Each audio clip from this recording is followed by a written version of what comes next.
Hello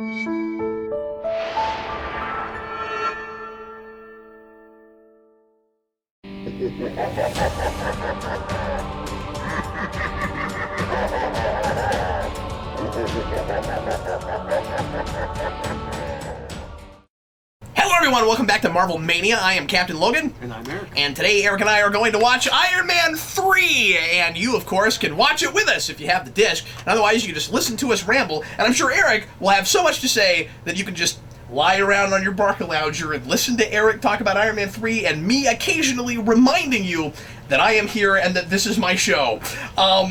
This is Eric's, favorite Marvel movie? Is it a superhero movie? Favorite superhero movie. Because this topped your list. Oh, yeah. And it's interesting because somebody tweeted at me not too long ago and said, if it wasn't Iron Man and it wasn't something else and it wasn't Shane Black, would you still like Iron Man 3 as much? And I was like... That's an impossible question to answer. It wouldn't have turned out the way it did. Yeah. I don't like this movie because of Shane Black, but Shane Black makes me like this movie. Part of it is that. I mean... Right, but I don't just like Shane Black because he's a name. I like what he does. Yeah, it's not you just going into this movie, and I mean, I'm sure you had expectations, but it's not you just going into this movie going, oh, I'm going to love this because it's Shane Black, and you left, and I have to like this because it's Shane Black. How many superhero movies have been directed or produced, whatever, but directed by people who have a particular style that you expect something, and especially if they're writing the thing, and you can't really see their prints on it that hard. Rises, Thor. Avengers had that to some degree with Whedon. I mean, you see those glimpses, and we talked about that. But it's not a consummate Whedon work. Age of Ultron much more so. But Thor is one of the big ones, definitely. Yeah.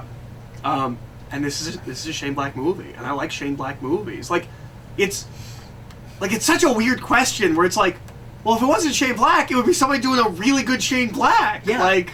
No, I don't just like it because his name's on it. You would have come out of it going, this must be Shane Black, and no matter what anybody says, I'm not going to believe them. He made this movie, probably. And I was doing flips when he was announced. Like, I never in a million years would have thought that Shane Black would get put on Iron Man. And then the Iron Man question, well, you love Shane Black, and this is a consummate Shane Black movie, so it didn't have to be Iron Man either. Yeah, no, this could have not been. I love everything he's ever done. He is my favorite screenwriter. You got really lucky there. I did. I really did. Your favorite guy. And we should remind people that haven't been watching some of our other series that your favorite movie of all time is Lethal Weapon. And that he, of course, made those. Yeah, he wrote. Yeah, he wrote those. He wrote one and kind of two. Two's a little complicated, but he mostly wrote two. And then he didn't write 3 and 4? He does not write 3 and 4. But Donner directs all 4 of them. Donner directs all 4 of them. And he did Kiss Kiss Bang Bang, which I'd seen, which stars Downey as part of Downey's big comeback. Like, that movie didn't do well. And it's a real cult film at this point, but it was the movie where, while they were making it, it reinforced that Robert Downey Jr. was an actor that you could trust. Okay, he's going to be on set every day. He's not going to be smashed. He's not going to be... That was his big, I'm out of rehab, and, I can make a movie. I'm a professional. Yeah. So Kiss Kiss Bang Bang is really important into getting his career back on track and getting him Iron Man. And it's interesting because both of them... And that's got to be why Shane Black ends up in this. Oh, absolutely. Making a movie for Marvel. And Robert Downey Jr. credits Shane Black for restarting his career, and Shane Black credits Robert Downey Jr. for getting him this job and restarting his career. Yeah. Because now he's back making movies again. Yeah.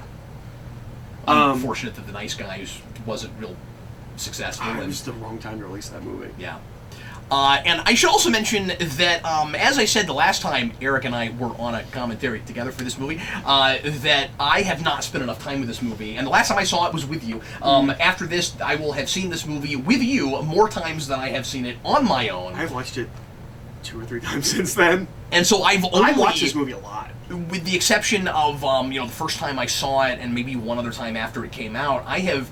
And I think if I'm not mistaken, not that anybody else is going to care about this but me, I think when you and I did our spoiler cast for this, because it was just me and you on that, right after it came out, I think I had only seen it the one time. So, I mean, I haven't seen this much. I only saw it one time in the theater, I think. And I've only... Had you not seen it from the theater to our commentary? No, I had one time, Okay. and that's the one time I watched it on my own. But that was for the trivia book. I've only ever watched this for work. I've never just sat down and enjoyed this film. And I mean, obviously, you know, I enjoy things that I watch for work, but I've never just sat down and watched it for the heck of it. And I need to do that at some point, because that's generally when more of your ideas come, when you're relaxed and you're letting it, just soaking it up. It's funny because someone. There's a guy at work who has this joke about the only music I listen to is the Mountain Goats, because I really like Mountain Goats. I listen to them quite frequently. And then he People think that about me with the Giants. And he furthered that joke with the only movies that you watch are Shane Black movies. And I'm like, that's not necessarily wrong. I watch Shane Black movies all the time. All the time. I don't think a month goes by where I don't watch at least one. Usually I just end up watching through his catalog. Part of the reason I wanted to mention that I have, only really looked at this movie through your lens, sort of, is, well, now I'm more familiar with Shane Black. I have now seen 2 Lethal Weapons and Nice adored Guys. them, and I saw The Nice Guys before that. I wonder if I have a different viewing experience with this now, because I've only ever looked at it and watched it being not familiar with this guy's work and not really knowing his sensibilities real well. And they're not exactly my sensibilities, but Lethal Weapon is now one of my favorite movies, so... 2 as well. Or at least for that genre, because I mean, because you said you like 2 more than 1. Is not exactly my favorite. Yeah, it isn't my favorite thing, but no, I thought 2 was remarkable. But anyway, so let's go ahead and get into this, shall we? You've all had time now to get your DVD or your Blu-ray, however you want to watch it. You've also probably had time to order a pizza and get it delivered to you.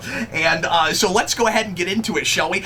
Today's episode is brought to you by Pineapple Orange Juice. That's right, Pineapple Orange Juice. It has even more vitamin C than regular orange juice. I'm just making that up. I have no idea if that's true. But it's wonderful, and now that I've had this, I can't go back. I love pineapple. It's my favorite thing. I can't drink orange juice now without pineapple. Tell your friends. Let's go ahead and get into it. It's quite good. Isn't it quite good? Yeah, is it ringing endorsement? So let's go ahead and get into this.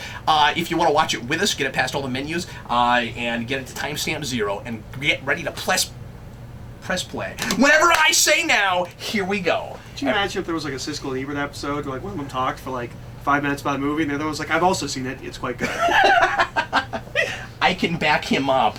I was also there. I'm happy to go on the witness stand in favor of this film.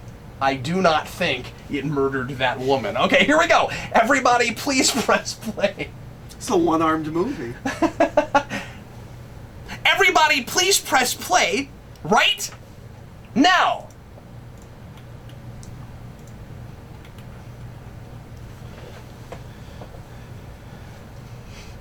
So this movie opens with a voiceover, which is a device that you don't love.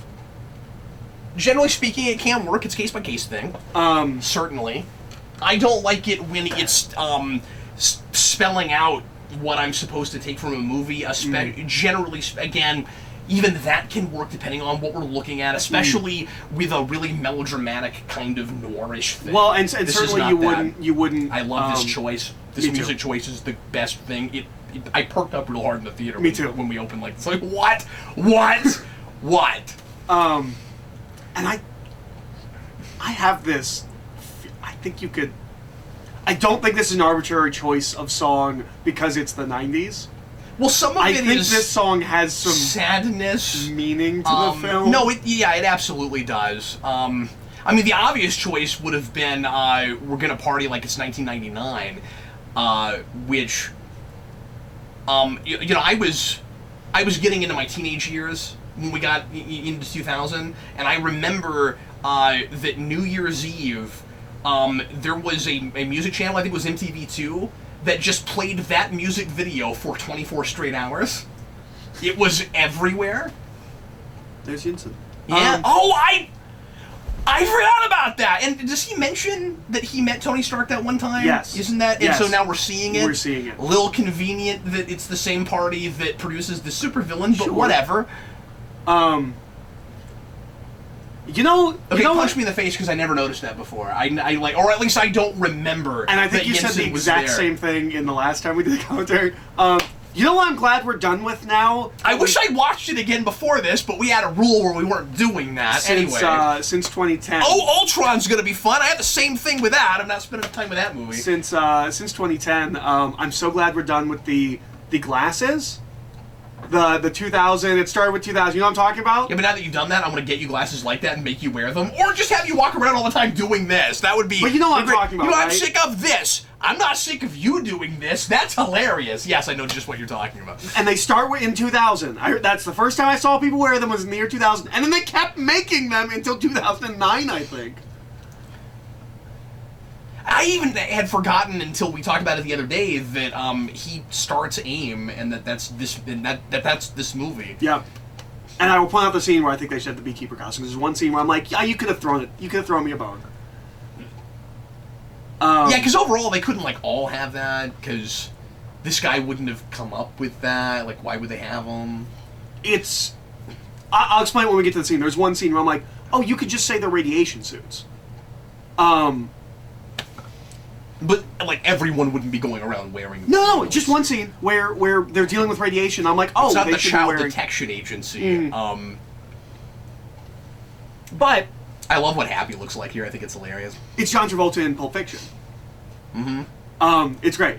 He probably made that choice. Probably. He probably got to pick his own word. Like, imagine being Shane Black and having to direct the director of the other two movies. Yep. I bet he talks about that in the commentary. I haven't listened to it. I believe he does. Well, and I don't remember if it's in the commentary or if it's in interviews leading up to it, but they talk about how Downey and Favreau would call Shane and they would talk about like story stuff with 1 and 2, and like Shane Black has a presence over the first 2 films, but I can't. Oh, okay. Okay, but here's the thing. Because he and Downey have a rapport. Yes, yeah. Okay. But here's the thing. They don't start talking about that until this movie's coming out, so I don't know if that's retroactively saying that. Like, I want to believe that's like there's that's more true. of that going on than there is. Yeah, I want to believe that that's true, but we want to in our minds we kind of want to rewrite history to make it seem like he's more involved. Because he comes in and this is a Shane Black film, but it doesn't feel that different from the first 2 films. Like, it doesn't feel like a different world. No, certainly not. But there is a brand new flavor and. I mean, the biggest difference is that it doesn't feel like an improvised film. I mean, it's like Avengers. It's got improvised moments. Yeah. But this feels like a more meticulously thought out, scripted movie. And that's how it he is. works. And that's how the majority of directors and writers in Hollywood work. But he is. But I mean, it feels like a novel on screen, like Shane Black's films generally do. Well, and that was the thing that I was getting to with the voiceover is that that makes me wonder who wrote the novelization for this movie. Yeah, I don't know. But anyway, probably Pierre David. He writes all of them. Mm-hmm. It was Pierre David or that guy that can't write and should stop getting work. You mean the guy who wrote the book for Dark Knight Rises? That guy too. That's another one. He's a guy that I can't remember his name. He's written a lot of Star Trek novels. Oh boy, that they clearly gave him 48 hours to write that. And that novel. He also wrote some of it's bad. The DC Comics novelizations.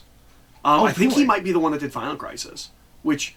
I have that. How could you write? I don't know why. I don't know what to do with that. No, I have the novelization for Infinite Crisis. Might be the same guy. I don't know. And I have the one for 52 for some reason. I don't know why I have 52 is great. Or I've listened to the Audible version of 52, and it's great. And that's 52, the comic series, not New 52, for anybody who's wondering. The New 52 would be a weird novel. Yeah, what would that be? So the challenge accepted. The voiceover Mark narration 42. thing. Anytime 42 comes up in a genre thing, I always wonder if people are thinking about Hitchhiker. I always wonder that. And it might be because Shane Black's a reader. Anyway, I apologize. I'm interrupting you. Well, and the Shane Black being a reader thing is part of this. Shane Black talks a lot about reading. And about reading books and how everyone should be reading books. And if you're going to write, even if you're going to write screenplays, you should be reading books. But he specifically reads a lot of pulp detective stuff, pulp adventure stuff, men's adventure stuff, all of those kinds of things.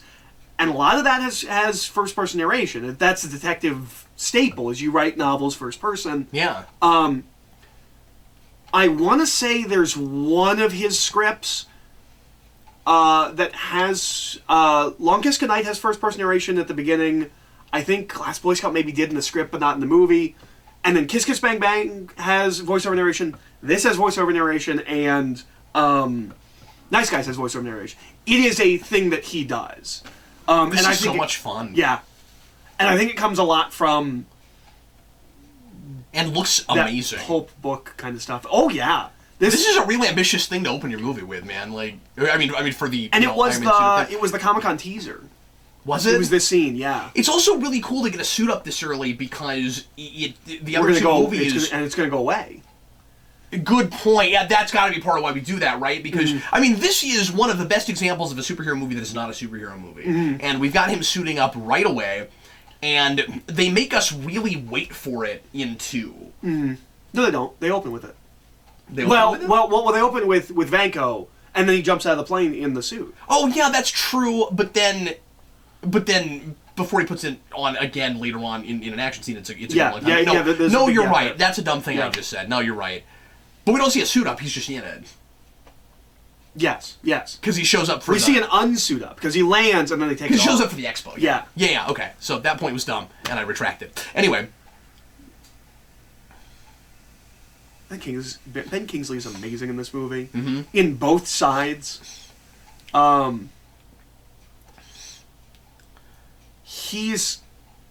Every piece of his wardrobe is so meticulous.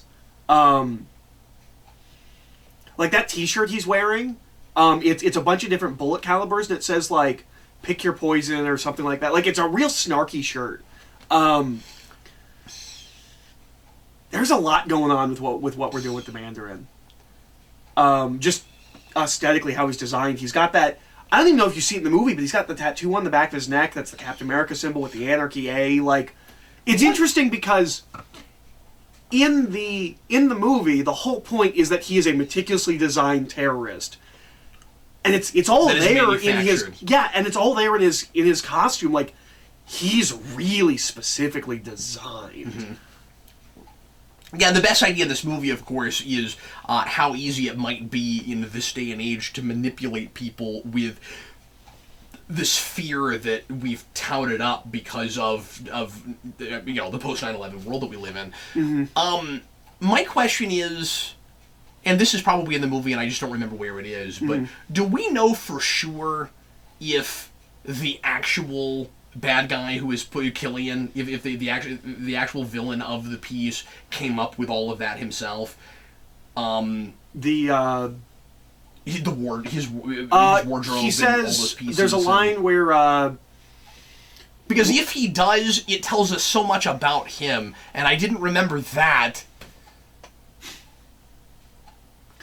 There's a line. There's a line that he has where he says his think tank thought it up, or thinked it up. I think it's his think tank thinked it up. So it seems like it's Killian and a few other people, maybe. Group. Yeah. And he talks about the end, like everything he says is intentional. And somebody broke down the scene on Air Force One, not the scene on Air Force One, but the Mandarin video that airs and that President watches on Air Force One is like meticulously crafted, like psychologically, like that is the best way to make that video and send that point. Like there's a lot going on with what we're doing with the Mandarin, thematically. You can see in his face, and it's easier to notice this after you've seen the movie and you know how much Rhodey loves being War Machine, but the look on his face when he says War Machine was too aggressive and he's kind of trying to get Tony to drop it, like, I wouldn't have actually noticed how sad he was until I saw this a second time. He's real upset about it. And is that an ad-lib? Is it not an ad-lib?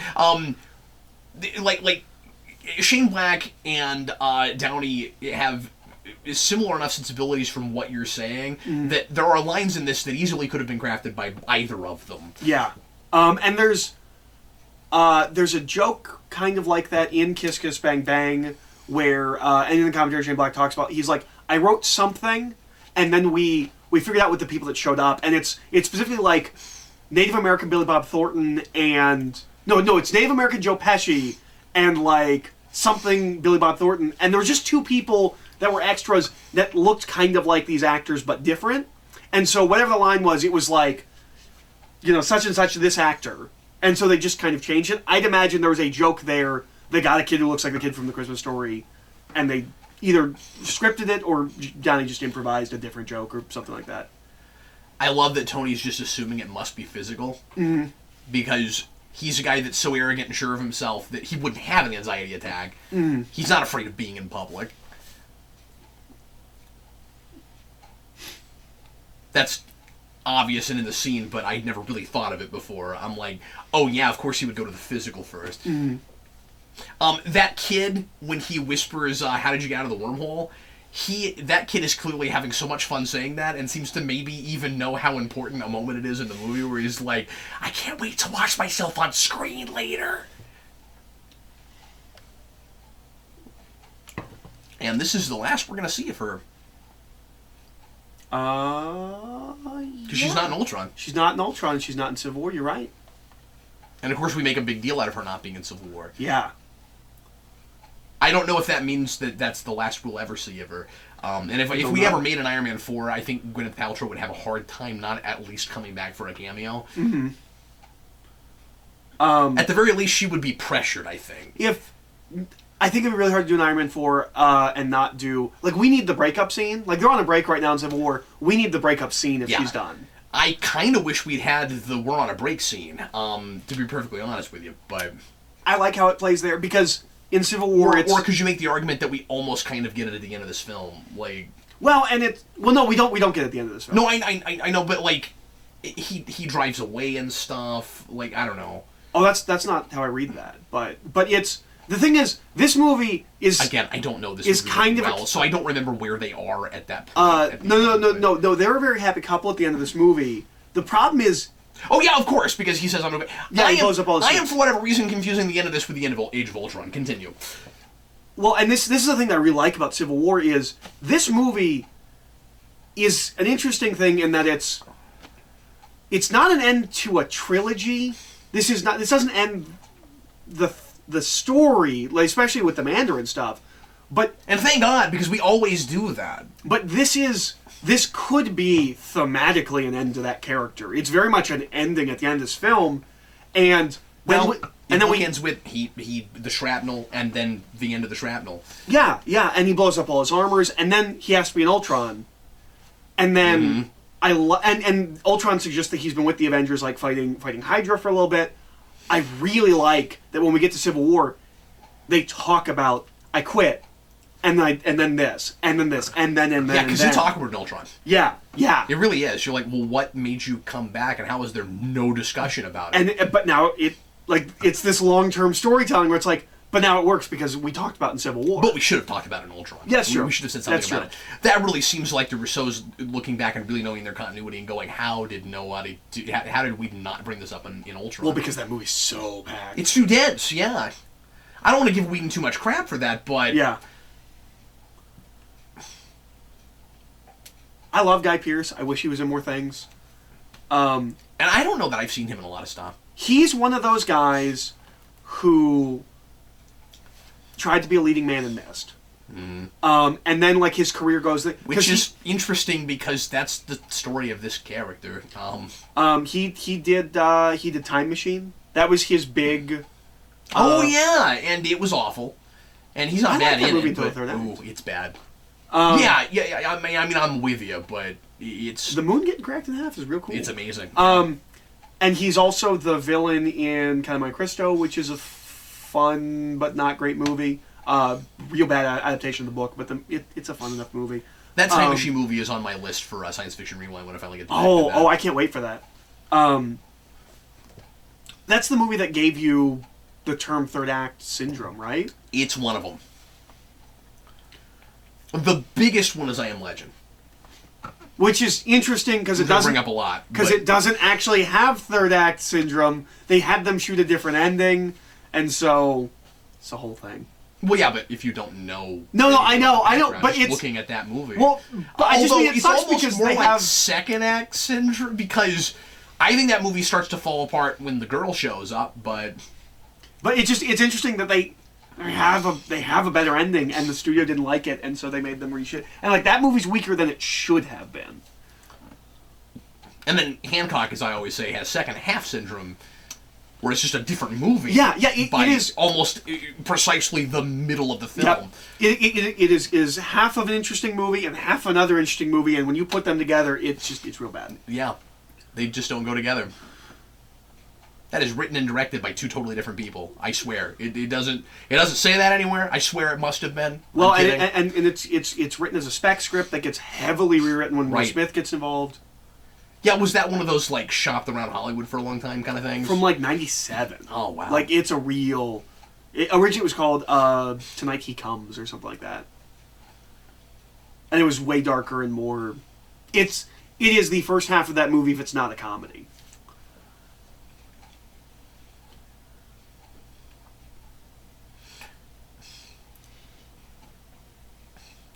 So is it going too far to say that Killian is kind of Hammer if he was competent?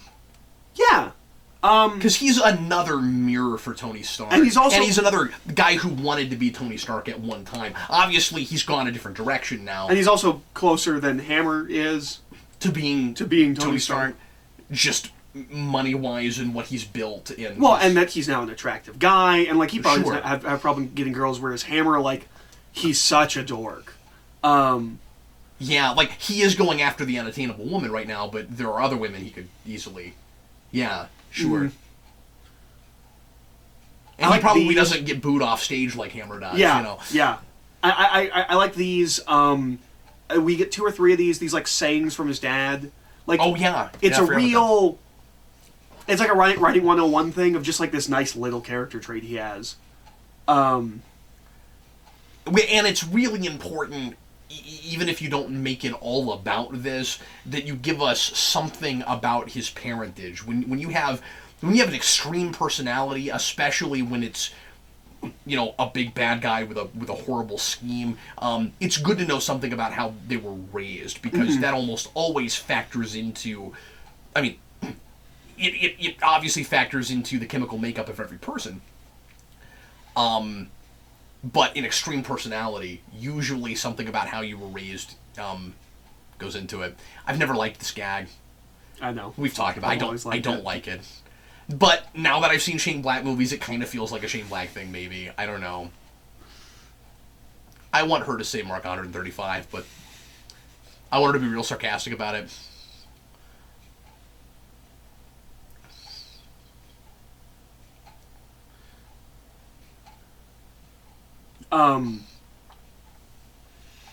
I just don't feel like this far... I'm going to say all the things I've said before, probably. I don't feel like this far into their relationship as he's gotten a little bit more...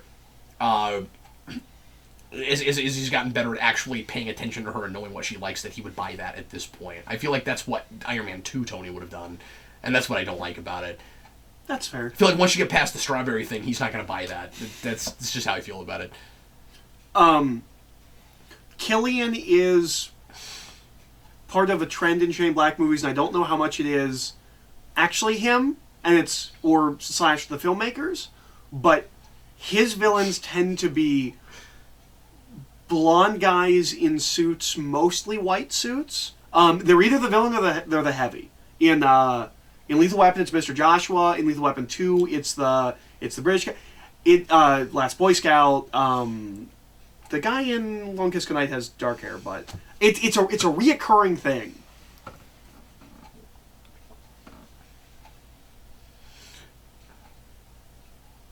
And this is, of course, a precursor for the drones that we'll have in Age of Ultron that are that end up being kind of a prototype for Ultron himself.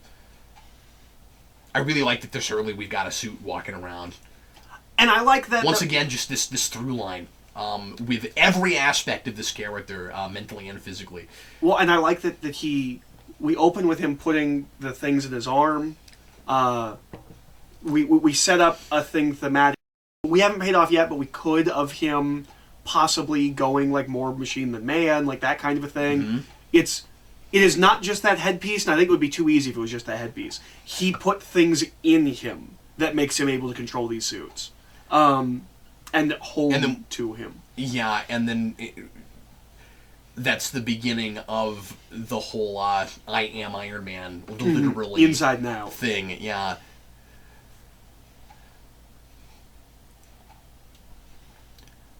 and I say that's the beginning of it. No, that's an identity thing that starts from the very beginning. I am Iron Man is how we end that first film. And it's how we end this film. And it's an extension of him. It's not the persona he creates like Batman. He was Iron Man before there was an Iron Man. And that's one of the things that makes Ultron really interesting, because there's so much Tony Stark in Ultron. And he's literally an Iron Man. Yeah, that's right. Except he's not made of iron. There's probably some iron. Somewhere. Too much iron in your blood. Anyway. I really like this scene. I like that Tony's able to be vulnerable. Because you get the impression he's... That's why I don't think he would buy that bear. Anyway. Because it's not a thing that you get from Tony Stark with other people often. He seems like he's a person that has to get pushed to a point before he's able to really open up. And I really like... And there's a lot... And a lot of people aren't precisely themselves, except for with their best friend or their significant other, who a lot of people would argue, including myself, should be your best friend. That's the thing I kind of live by, and they have that, and that's one of the reasons I think she's one of the best love interests in superhero movies. Is I think that's a thing we miss, or a philosophy that a lot of writers and directors, I guess, don't share with me, where you have the superhero that dates the girl that is a little bit too superficial of a relationship, where they're in love but they're not best friends. What do Peter and Mary Jane talk about? What do Bruce Wayne and Vicky Vale talk about? Although that one's even actually a little bit better. And that's mostly Michael Keaton in performance. Yeah, sure. And her. Give her a little bit of credit. It took me a second to think of her name. But I mean, she's a great actress past that, but I think she's wonderful. I need to see LA Confidential, because that's the one she gets an Oscar for. Okay. I think Guy Pearce is in that too. And apparently it's... Oh! And she's in, am I thinking of the wrong film? She's in a movie we watched recently. Nice Guys. Is she in The Nice Guys? Yeah, I thought so. She's kind of the villain of that movie. Isn't that weird? Yeah, it is weird. This is... Okay, she's okay in that. This is... I talked about it the first time we did the commentary, and Steve's like, no, it's explained, and I pay attention, I forgot to bring it up, it is not explained. Is he wrong? Is Steve wrong? Steve is wrong. This is a plot hole slash... He's not here to defend himself, Eric. This is a plot hole slash just scene that doesn't make sense. He gives this to him like it's a drug, and he says, "Can you regulate?" And he goes, "Yes." That's not what regulate. That's not how regulate is used later. Like, I don't understand this scene in relation to the rest of what we know about Extremis. It's weird.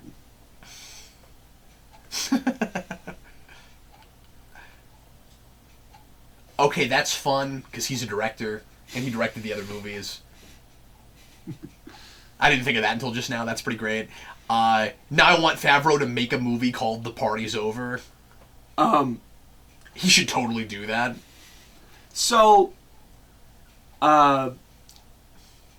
this guy, not that guy, but the James Badge Dale, I can't think what he's like, what's his name? It's not Selvig, it's something, and he's a comic book character who's nothing. Like, when he was announced as this character, like, you went and looked him up, and he's like, oh, he's been like 6 issues. And his name's real dumb. It's like Cold something. His name... It's Coldplay. He's the Marvel villain. He's the Marvel D-list villain, Coldplay. His name should be... oh, no, I've forgotten it. Sorry. It's the villain of Extremis.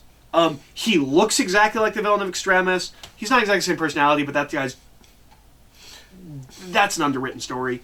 But I don't know why he isn't named that character's name. Because he looks like him. He uses Extremis. He's kind of a similar character. Like, it's right there. Maybe it's just because for people who know that arc, they don't want to confuse them and make them think that the actual villain from that is the villain of this. You could not do the villain of that in a movie. Yeah. I mean... But I see why you're saying just name him that. Because that's a real underwritten arc. Like, and how many people are going to care? And how often have we done the very thing you're saying, where we name someone a thing that sort of kind of is what they are, but we know we're not going to actually use them for the more grandiose thing they were in the comics. You know, the weird thing about the villain Coldplay is he just looks like the Clock King.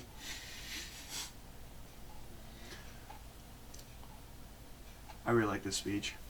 It's one of my favorites. Mm-hmm. And it is true. Mm-hmm. Now, the... Oh, and he's with the speech sort of telling us what's going on. Like, Yeah. this is foreshadowing the reveal. Yeah. He's hiding in plain sight. He is an American invention. Yep. And Now... Oh! The caveat to his little speech, to be fair, while the fortune cookie is an American invention, there is dispute over who actually created the fortune cookie. It is one of two Chinese people who ran Chinese restaurants.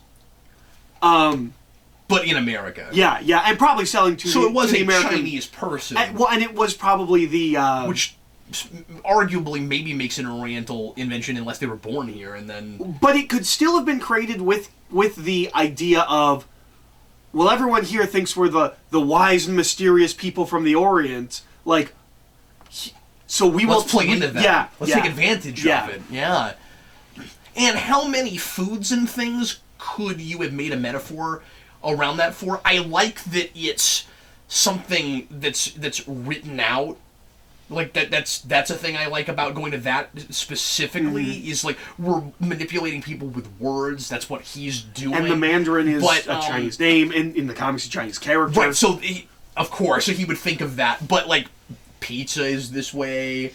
You know, there's a lot of things that we think of as being from other countries that aren't. And they're American inventions. We made up, yeah. This guy went home and told all his friends he was in a scene in Iron Man. Yeah, he did. He's got this real smug look. I kind of want to punch this guy. He is looking at that guy exactly like he did that that interviewer that was trying to ask about his past that he got up and walked away from. Yeah. That's that look. Yep. A lot of people don't like this. They think this is out of character. You better ask your next question. Your foot's moving. You better ask your next question. I think it's possible that it is out of character, but in an intentional way. Okay. His friend just got hurt. Like, this is him angry. And, like, it might be him doing something stupid. And he's losing himself a little bit because of that combined with sleeping. anxiety attack. Yeah. Because we've been told he hasn't slept in, like, 48 hours or something like that at the beginning of the movie. And what does a man like Tony Stark do when he feels out of control? Because this is a guy who's all about control. I think it's one of those things where, like... in fact, I would go as far as say he's trying to be himself and he can't. Mm-hmm. It's one of those things where writers talk... writers talk about how, like, there is nothing that is out of character because you are capable of anything. It is explaining why this person would do this thing that what makes would get it... them there? Yeah. What would push him there? Yeah.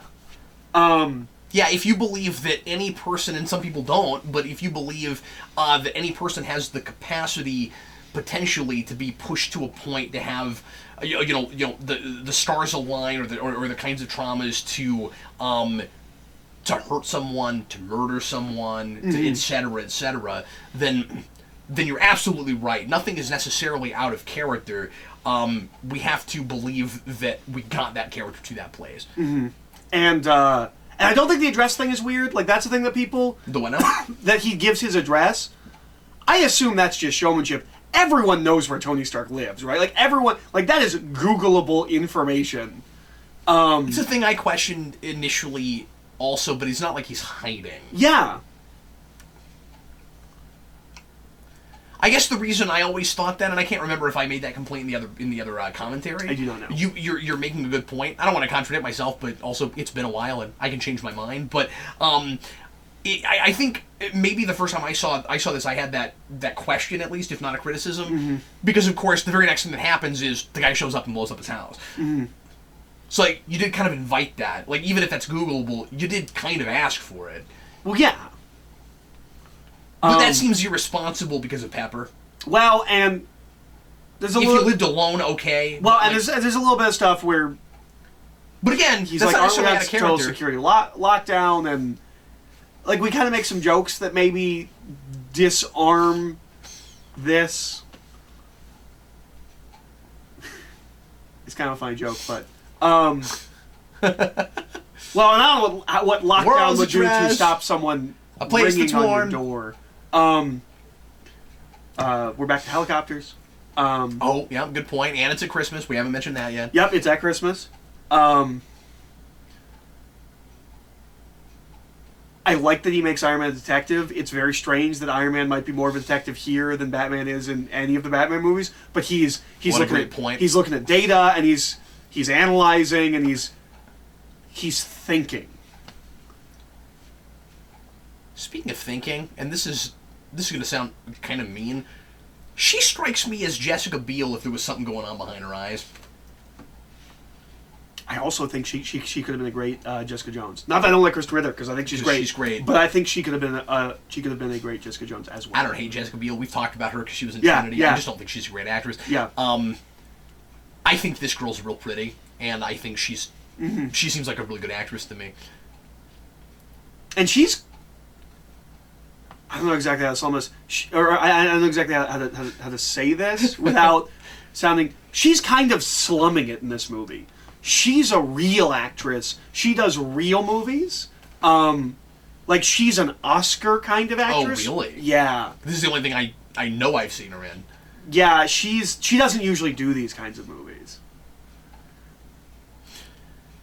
When you were talking about Tony Stark being a detective in this, and of course that's the kind of movie Shane Black makes. That's exactly the kind of movie Shane Black makes. I was going to mention, to that point, that when he starts psychoanalyzing the Mandarin, he's doing precisely what he does with,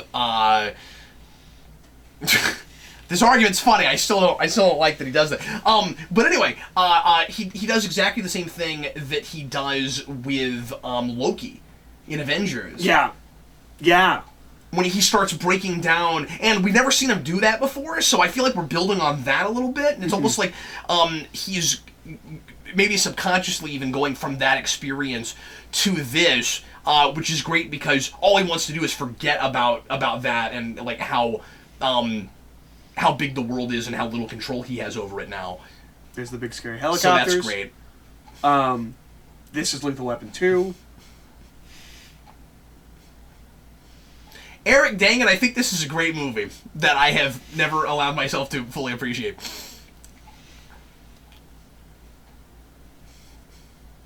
One Christmas, you'll do a rewind.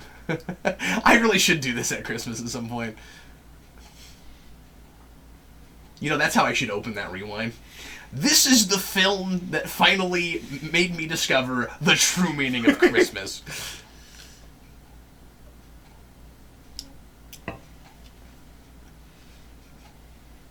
This is a great looking scene. Yeah, yeah. Oh, that's a great line. Yeah. I think you said Stop that last stopping. time. I like that. What's it? I think you said that last time. Yeah? I think so. I was about to say, I've never noticed that before. I probably did. This is... I wonder if anybody's ever crazy enough to go back and see what things I've said. This is kind of the girl and the dog running away. Bless and you Lethal if you Weapon care 2. enough to do such a thing. It's a very similar scene to Lethal Weapon 2. On a much bigger budget and much bigger scale. But that's kind Well, of... and we said that. Yeah, when we talked about that movie with the But- that he made me watch. Yeah. Well, and that's what I was talking about the helicopters, but like, even the Even the way it's cut! well, and there's a point where Riggs tells her to run, and he stays behind and like keeps shooting, and then joins her in the I truck. forgot about that. He just sent them away. Because I don't know that movie that well. All of this armor flying off and on people looks so good. Yeah, yeah, They've mastered that. And of course, a lot of the armor that he's actually wearing is a digital effect in mocap. Mm-hmm. So as we're seeing the progression of this technology in the movies, we're seeing the progression of the technology in real life that allows them to do such a thing.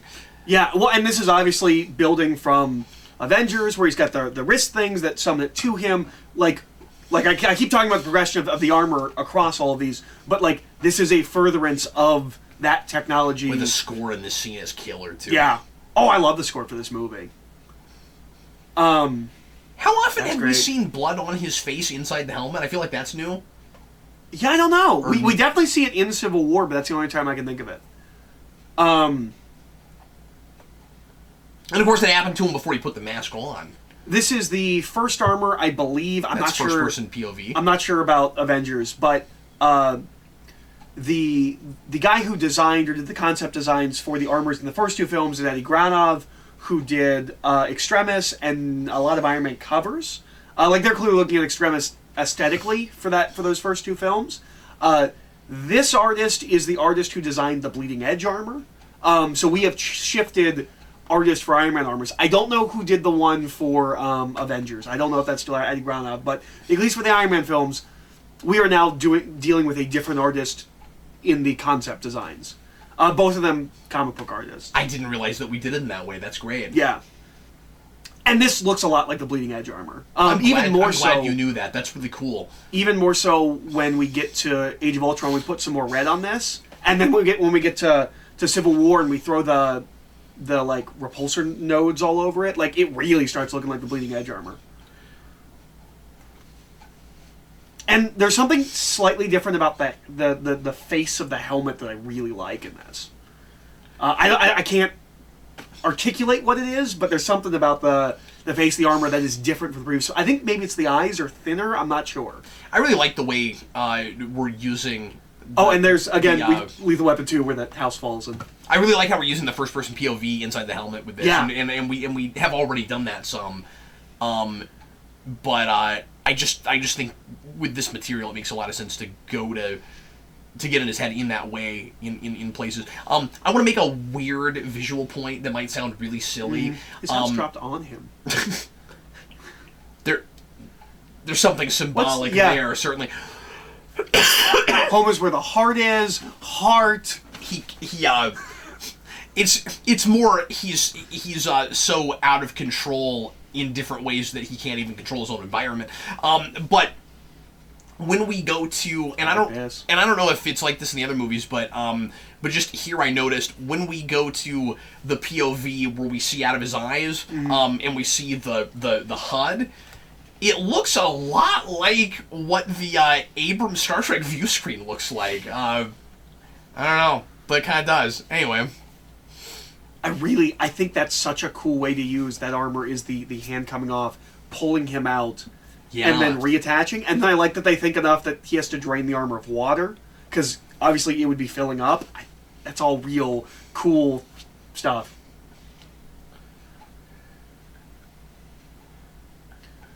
And then this is, I think, because a lot of people came out of this movie hating the Mandarin twist. I think it's the Mandarin twist coupled with this. No one thought they were coming into this movie. Yeah, that's right. Except for but me. That's because they let this director make the movie he wanted to make. Yeah.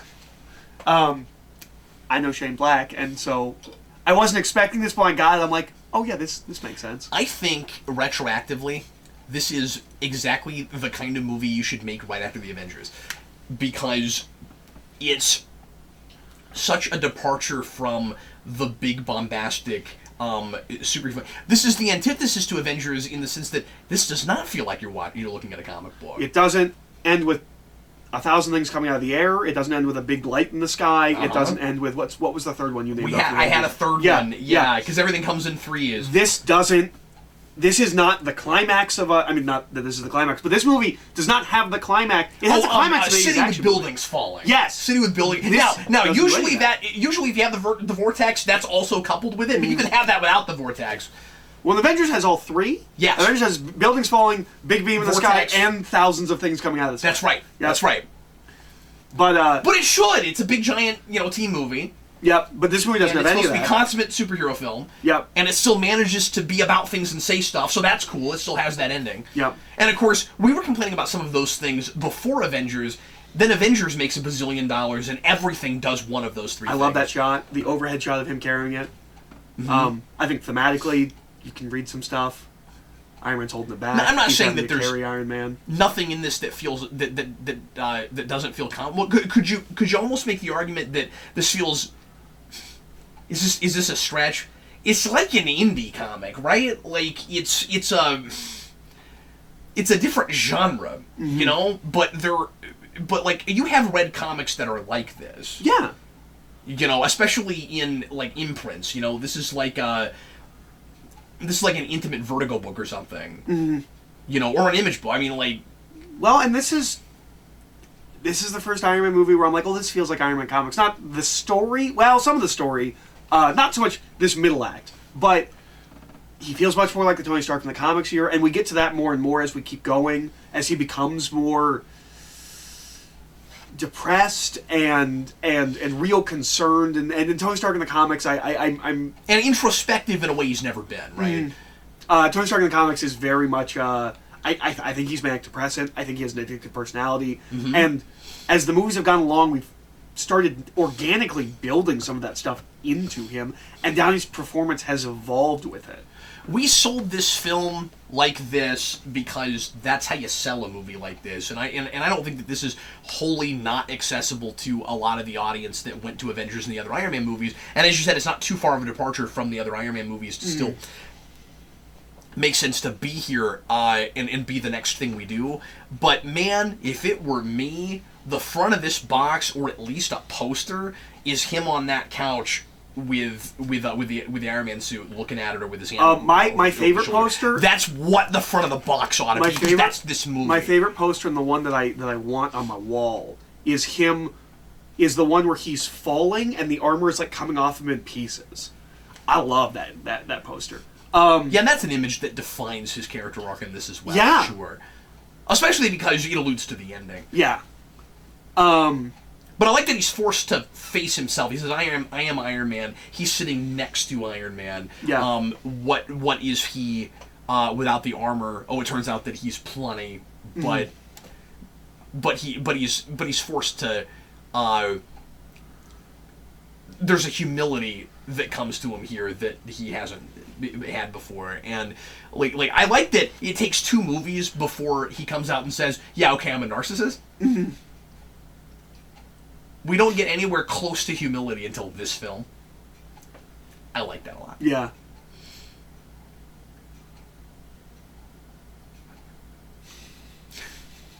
This is a good idea. He never does that. That's never happened. He doesn't have a stealth mode. Well, he stops making more armors. Like he said that maybe I'll build one.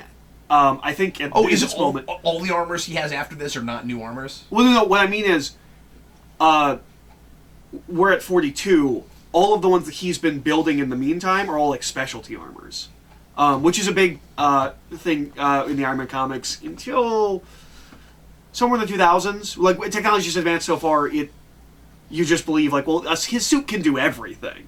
But I'm just saying, why couldn't he have a stealth mode by Civil War? Like, well, it wouldn't, after this, it wouldn't be a stealth mode. The way they're talking about with the retro reflective panels, it would have to be a stealth suit. Oh, I specifically see. designed for stealth. Okay. And that's how it is in the comics, is it's a stealth suit. So Harley's great. I love Harley.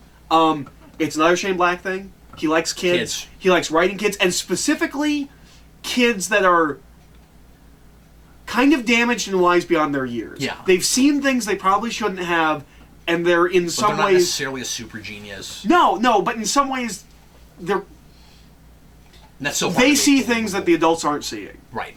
And I think it's very interesting that and Tony needs that because it's hard for him to have to have the simplistic perspective that you need sometimes to see what's right in front of you because he's a genius, and also because he has a hard time looking at the number 23. It's everywhere. He has a hard time looking at anything beyond himself. The number 23 pops up in Marvel movies a lot. Really? Yeah. I'll point out one when we get to Civil War too. I want to say that's the number on. I love that image. Yeah, that's good. That could have been a teaser poster too. And I think we're gonna do the cool. Yeah. We're gonna do the cool blue thing that I like that we did in Avengers. I talked about like that. I like that, and I want an armor that looks like that always. Yeah, always, yeah. You can only shoot it in the dark, but yeah, you'd only want to shoot it in the dark. Yeah, but it's super cool. I like it. I was talking about something. You're talking about number 23 and Marvel movies. Oh yes. I think it's the number on the pod that Zemo's in. Oh, in the prison, but I don't know if I'm right about that. I think it is though. I listened to an interview with Shane Black somewhat recently. I've listened to probably every interview he's ever done. Like, I often just go to iTunes and type in Shane Black and see if there's any new interviews. And he said something that makes Harley in this movie make perfect sense, where he talked about, somebody asked him the question about why do you always have kids in your movies? And he said it's because it's the self-insertion thing for kids, and he wants, when he was a kid, he hated watching, like, kids' movies, where, like, the kids do it all, or they have to go off on their own adventure. The kids are right there in the adventure with the adults. They're not being dumb kids, they're not, it's like Johnny Quest. Johnny Quest is there with his dad. And so you're identifying with the kid, but you want to be the hero. Mm-hmm. And so after... And he even does it with movies that aren't for kids. Yep. Because he does it in The Nice Guys. He does it in The Nice Guys. He does it in Last Boy Scout. A little bit in Lethal Weapon. But if memory serves, because I've only seen Nice Guys one time, but she's a teenager, right? She's like 12 or 13. Oh, okay. But after hearing him talk about that and why he puts kids in movies, that makes perfect sense. If you're doing a superhero film, obviously you're going to do that. Yeah. And that's a thing some people don't like about this movie too. I wonder if, and some of it is just taste stuff, but I wonder if you realize who this director is, and you go back and look at his movies, if you don't instantly appreciate this movie more, if you like those films. Mm-hmm. And that's an experience I'm starting to have with it. Mm-hmm. But that can be problematic for people. I mean, that becomes almost a prereq. Like, I don't know if you would appreciate this movie as much if you didn't know Shane Black. I don't know. It's hard to say. Yeah, I don't, because I appreciate Shane Black, which makes me think that I would appreciate this movie. Right, but would you have built those sensibilities as much without Shane Black because you discovered him so early? I don't know. Would I have seen this movie, really liked it, and then gone backwards? Yeah. Possibly. I mean, like, Tony is psychoanalyzing himself in this movie. I feel like it's a good time to psychoanalyze Eric, and... I don't know. He probably wouldn't be my favorite if I discovered him with this film and went backwards. It would be someone I would appreciate. Lethal Weapon, right? Yeah. Which I guess is what I have. Because this is the first thing I realized I was watching that was a Shane Black thing because you told me about him. I had seen bits of Lethal Weapon when I was a kid, but I don't think there's anything else that I know through and through that he's done. I really like this bit. This is real small town-y to me.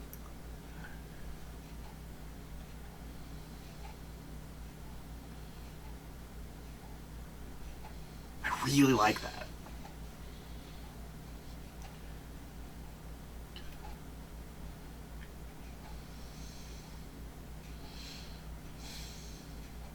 I know that just feels like a kind of explanation a small town would give something, especially to kids.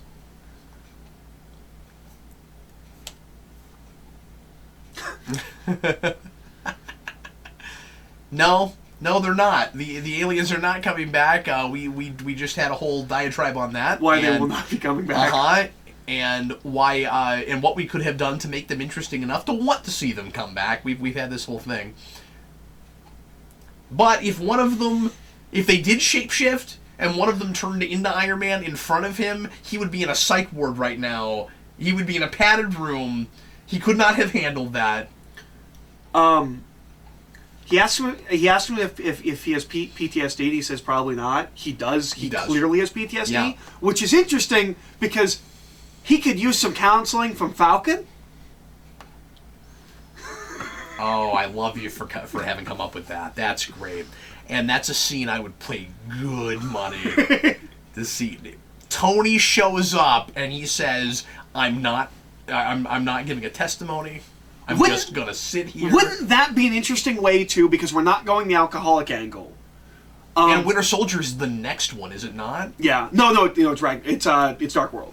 Dark World is... Oh, yeah, I just forget Dark World. Yeah, well, we all do. Because that movie's superfluous and doesn't need to exist. But wouldn't it be interesting if... Besides Loki at the end. If going to therapy sessions, like group therapy sessions like that, is... Wow, I never noticed that. I'm sorry. That was a great line. Also, his colors are Super Mario, and that's really strange. But what line? Which line? Look, he's Mario. Yeah, I just want to throw that out there. Yeah, no, I got that. I mean, now that you pointed it out, I got it. Yeah. But, You're like, no, there's a whole... there are entire message boards about how he's Mario in that scene. Yeah. No, he sees her scar, and the first thing he says is, nice hair. Oh, boy, that's good writing. That's good stuff. She's also Man-Thing's wife. Cool. But, I wonder if she'll show up in R.L. Stein's series. Maybe. And this is the interesting thing, is she is an agent of AIM. Okay. But, something brand. See, like if you don't know Iron Man at all, there's so much stuff that is pulled from comics that you would assume is just stuff Shane Black came up with, especially because it again doesn't feel like a superhero movie in a lot of sequences. Sorry. What was I talking about? I don't before know. You said the line. I apologize. Something. I don't remember I what I was messed you talking up. about. I'm sorry. No, it's cool. It's cool. I just don't remember what my train was on. It was such a good line. I had to mention it. I think Taggart might also be a comic book thing or comic book name. Taggart. That's sticking out to me in my brain. I feel like that's somebody. Well, it's the main character in Galaxy Quest. No, but that's like why I'm. Anytime I see that name, that's what I think of. So I feel like it's Agent of S.H.I.E.L.D. or something. Agent Quincy Taggart. He used to be on an old TV show about a ship traveling through space, but now he's a S.H.I.E.L.D. agent. Well, he'd probably be a member of SWORD.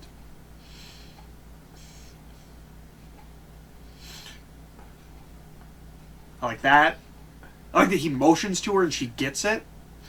I brought this up in the last commentary, but that guy is has a guest starring role in one of the better episodes of TNG called The Drumhead. He is the one quarter, I think, Romulan named Simon Tarsius, and it is really weird to see him this old because he is super young in that episode.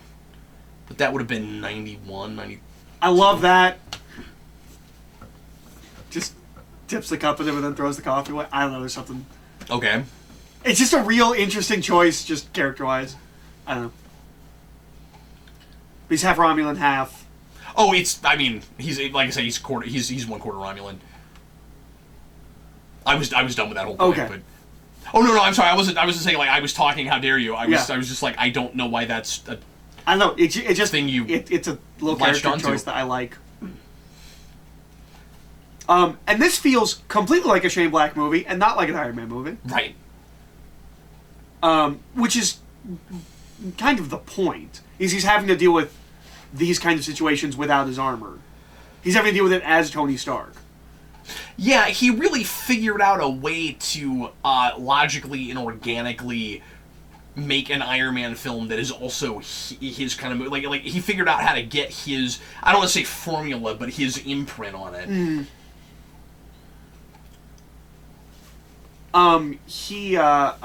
There's definitely some pull from the first arc of Fraction, which I'll show you after you watch this. There's kind of these suicide bombers, and the way that we do Extremis here is not how it's done in the comics, but it looks like that.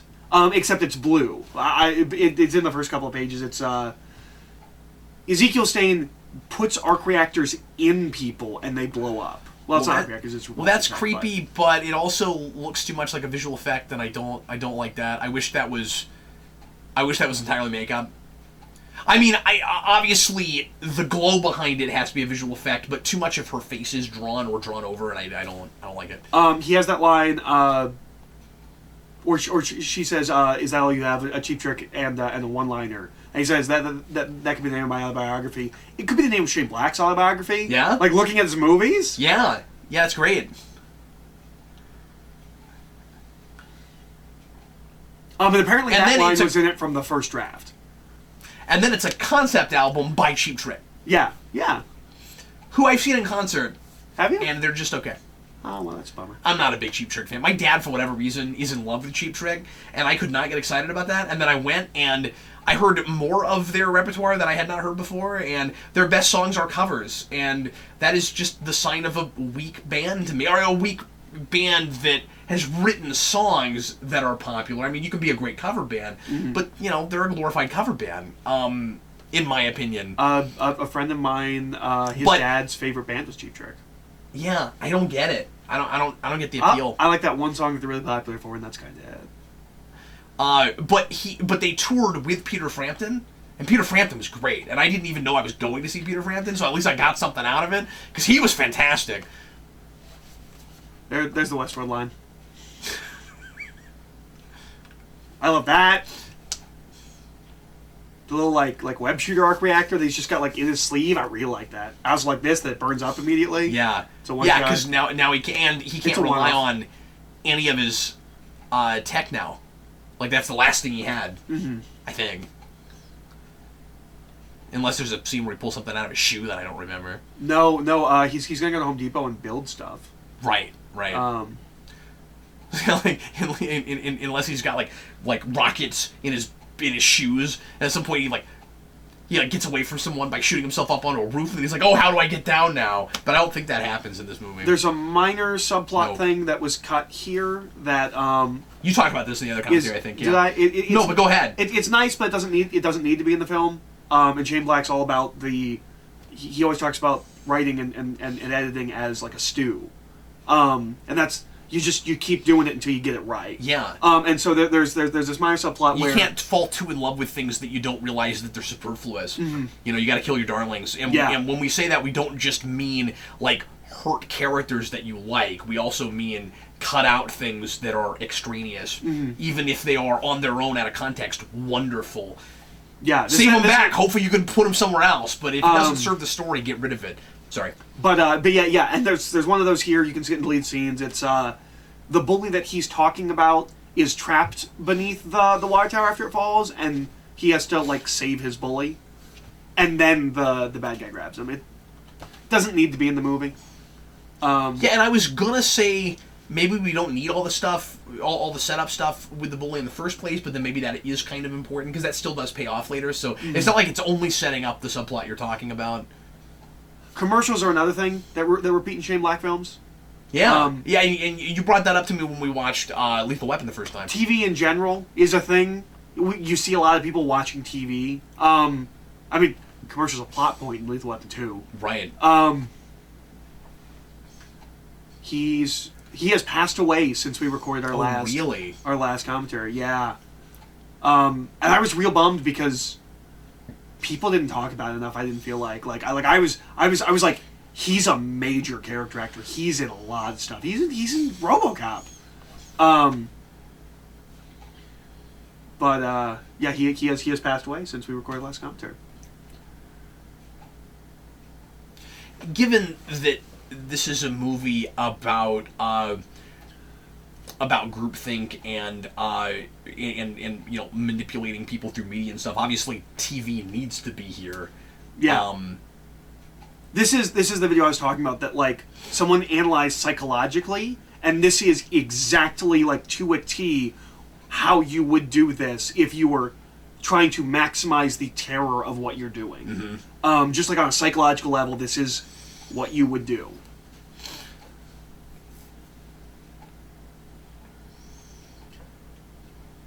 Because it's so tense. I think this is weird. I think the Mandarin videos are so good, it adds to the disappointment, is that he's so menacing. Yeah, you want to know more about that guy, and then that guy doesn't exist. Because this is wonderful.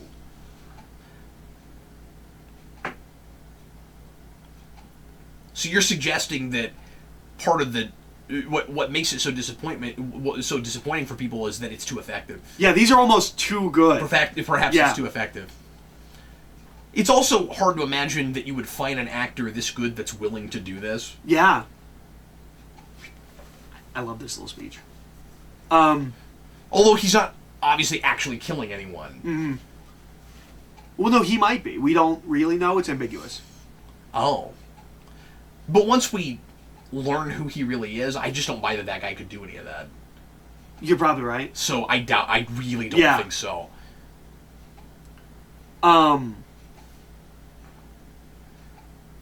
So this is a, I don't know if I brought this up on the other one. This is, well, okay. I'm trying to make two different points at once. One is about the scene, and one of them is something else. I don't like this, the MIA aim thing. Oh, it's too easy. It's too obvious. Well, because the thing is, MIA is a military term. Yeah. And it wouldn't jump out at you. And it also is what happened. Yeah, so maybe it's about a person that was MIA. Yeah, so maybe it's not obvious. Maybe I just feel like it's obvious. It's not exactly the Wesley Owen Welsh thing. I think it's better than that. Yeah. Wow. Yeah, wow. And we're not talking about World of Warcraft, which wasn't a thing yet, But the other thing, have I ever told you about the thing with the Lego Mandarin? No, actually, it was a thing already, I think. I don't know. Yeah, I'm sorry. With the Lego Mandarin in the lead up to this film? I don't remember. Okay, so there was a Lego wiki. And obviously there were Lego sets for this film released. That's the War Machine line we were talking about before. Yeah, It's really funny. Yes, they do. Yeah, that's a weird line. That's weird. People do say. What else do you say? Yeah, I don't know. We have hackers. They hack. I don't. What's the word now? What are all the cool kids saying now? I don't. Yeah, I don't know. It's a weird line. You remember I had a friend over recently that went to a hacker conference. That's true. That's true. Anyway. Which sounds like a really cool place. They hacked the elevator. Now, this is probably Stan Lee's favorite cameo. I imagine so. Well, except for maybe the stripper cameo. In Deadpool. Is it in Deadpool? Yeah, that's in Deadpool. Doesn't he have a cameo like this in Doctor Strange? I feel like I saw I don't remember what his cameo in Doctor Strange is right off. I feel like I saw a Stan Lee cameo recently where I was like, oh, this is the same cameo as Doctor Strange. Or, I mean, not as Doctor Strange, as Iron Man 3. Like, he was also at, like, a beauty pageant or something. You know what's weird, though? That's 2 movies in a row, for MCU anyway. Well, no, it's still... Yeah, it's 2 movies in a row where his cameo is on a screen. Yeah, it's not MCU, though. Because Amazing Spider-Man's not MCU. Well, no, that's... No, Avengers... He's not on a screen in Amazing Spider-Man. The point I'm making is it's 2 in a row for MCU where he's on a screen. It's also 2 in a row in release order where he doesn't talk. Yeah. In release order. But that's kind of weird, right? Yeah. Like the end of that movie, he's on a TV screen. That's true. And then here, he's on a TV screen. Yeah. It wasn't supposed to be. There is a whole sequence cut. Yeah, and I don't remember what it is, but I remember it is. Is it on the deleted scenes, and you can go watch it? I can't remember. I don't remember it's on deleted scenes. Anyway. The whole thing here is that there's a beauty pageant going on, and Tony like smoke bombs it to get the police and the firefighters and everyone to come there, so that he can get the news van and all of that. Mm-hmm. Because if you look outside, there's a bunch of people outside. It doesn't actually make sense that like there would be a fire truck outside of a beauty pageant. But they kind of consider that was extraneous, and no one's ever thought about it. So I'm sorry. Was Stan Lee then in that scene? Yes. Okay. Yes. Okay. Did you just say that and I missed it? No. But he's a judge for the beauty pageant, so I don't know if he would have had more dialogue, but he wouldn't have been on a screen. It might have been the exact same scene, but not on a screen. We would have turned the camera. Yeah. And seen him. Yeah. But anyways, the Lego Mandarin thing. Yeah. So Lego Mandarin had a bio before this movie came out, and I don't remember how I ended up on the Lego wiki looking at the Mandarin, but it had all of these things about him that are hilarious. I love the Lego stuff, and I never looked at the wiki before. It had all these things that like I don't know whether they were jokes or not, but like it had like one of the things that listed about him is that he has a terrorist beard. My favorite thing was the Mandarin likes to teach lessons, such as there's no such thing as heroes. I think the Mandarin shows up in the short that they did. The like Maximum with the snowballs, right? I think that's what Maximum it is. Override. Yeah, something like that. It's not Maximum Overdrive. That's not what it is. Maximum Overload, I think. It's not Maximum. Maybe it is. I don't remember. Anyway, maybe that is the title of it. I forget. But yeah, it was a 23-minute thing on Netflix that Jason and I reviewed when it came out. Well, it was funny because I watched it because I knew you liked the Lego stuff, and I was like, "Hey, we should do that." And you're like, "I already did it with Jason." I was like, "Oh, yeah." And the director, this is the scene. And the this director is where, left us a comment. This is where the aim suit should be. Oh yeah, sure. Because they're going to explode. There could possibly they should be there in the beekeeper suits for protection. Yeah, so they should have protective suits, right? If I was going to put the beekeeper suits in somewhere, it would be here. That'd be where it was. Yeah. Oh, that would have been great. Except it would be weird because Killian would have to be wearing one. That's true. Because he's in That's because he's there.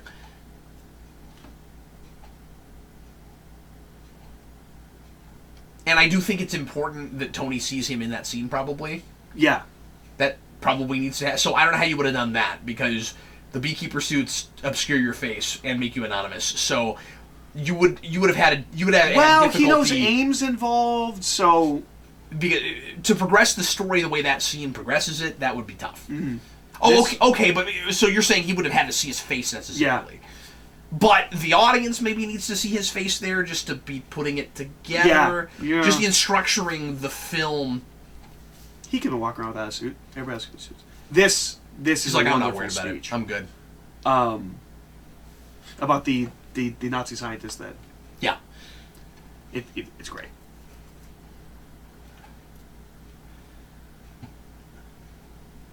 I do wish this was more what the movie was about, or at least on the villain's side. It's so funny. I really wonder how much of this commentary is exactly the commentary that you gave. I don't know. But no, it's totally cool. know. But I remember you making that point too. Sorry, go ahead. But yeah, I know. I really like the speech. But you were saying that the movie needs to be more about this stuff. I wish it was, because I feel like that's the one real character moment we get for her. And I like the idea that, like, you have to for make... Pepper or for Maya? For Maya. Yeah. Because, and this is the thing you always hear about with scientists, is you can't make the world-changing stuff you want to make unless you make the faster microwave, the weapons, you have to make the corporate stuff to get funding to make the things you actually want to make, and by the time you get to the things you want to make, you're so good at making the other things, you just keep doing that. You keep making weapons, you keep doing...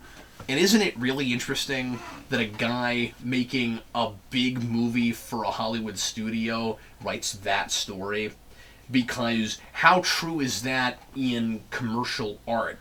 Yeah. You know, how many bands and artists do you hear say, I had to make this commercial stuff, this poppy stuff, so that I could have my blues career, or directors that have to make these kinds of things so they can make the other movies they really want to make, Jackie Chan has a thing where, like, he has to make, like, 5 American movies before they will let him make the movie he wants to make, and that kind of a thing. Yeah, that's a big thing. It's you make the movie for the studio, and then you get to make the movie for yourself, and that kind of a thing. I forget which Scorsese film it is. Oh, it's Aviator, I think. No, that's too early. There was some Scorsese film with Leonardo DiCaprio that to make it, they had to make Shutter Island. Shutter Island is a essentially work for hire film for Scorsese to get to make the film he actually wanted to make. Well, didn't Affleck kind of have that with his last movie that people didn't like? I don't know, because he directed that. I thought that one was his passion project. Or was it he wanted to make that it was movie. Difficult for... Well, but I was just going to say, like, he... Well, maybe I'm wrong. I was going to say, like he has to do the Batman stuff so that he can still make the movies that he wants to make. I'm not sure. But maybe not. I guess know... he would still be making movies if he wasn't Batman, because he was already making movies, so that's probably not that situation I know Interstellar gets made because of Dark Knight Rises. Yeah. Well, and I wonder if Inception isn't the same way. Maybe if he gets Inception because of Dark Knight, that's possible. But I don't know. I'm gonna go get some more orange juice. I'll be right back. Okay. Actually, can you get me a glass of orange juice? I shall. I was gonna ask you if you want anything. And maybe a cookie. Sure. We'll have some cookies.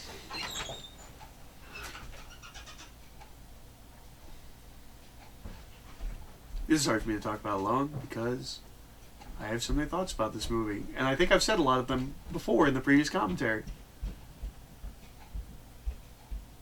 I really like this breakdown.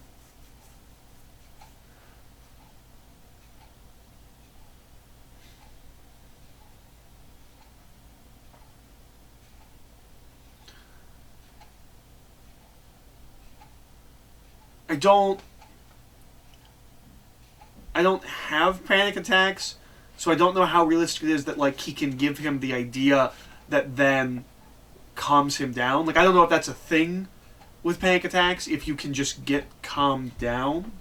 But I like the scene.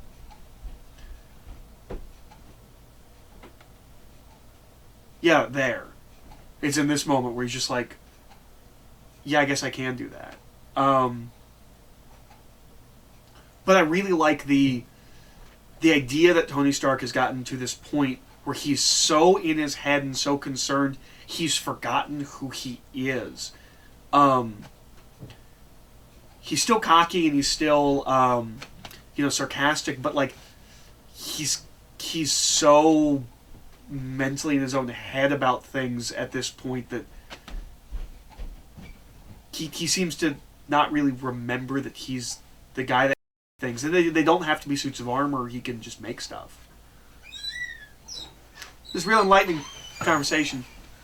Are you having a conversation with yourself? Having a conversation with myself. What else are you having? Watching me? Are you having an existential crisis, Eric? No, I'm talking about Tony Stark having an existential crisis. Oh, cool. I come bearing cookies and orange juice. Cool. There you are. Pineapple orange juice.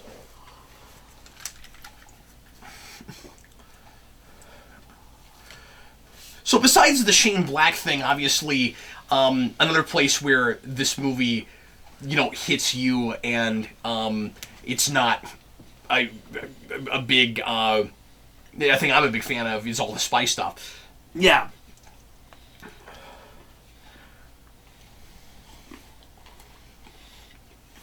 There's a lot of Bond in this store right here. Yeah.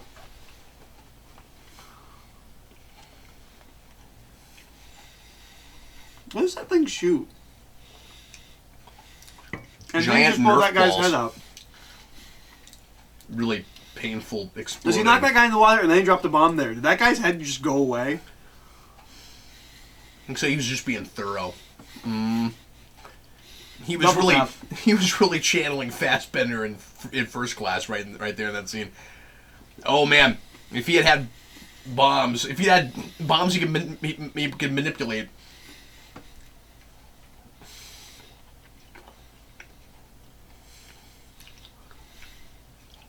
I don't know what it is about her performance in that 5 seconds. It feels really 80s. Like Yeah. I don't feel like when you strung out girls like that anymore. We've had this conversation. You remember what my response to that is? Yes, we do on TV. But I don't think they play it like that, is what I mean. Oh, I see. It's more dramatic, more real. Well, it depends on what you're on. I mean, sometimes we'll play it that way, but still really disturbing. Mm-hmm. Where it's like, they're having a great time, but the situation they're in is mortifying. Mm-hmm.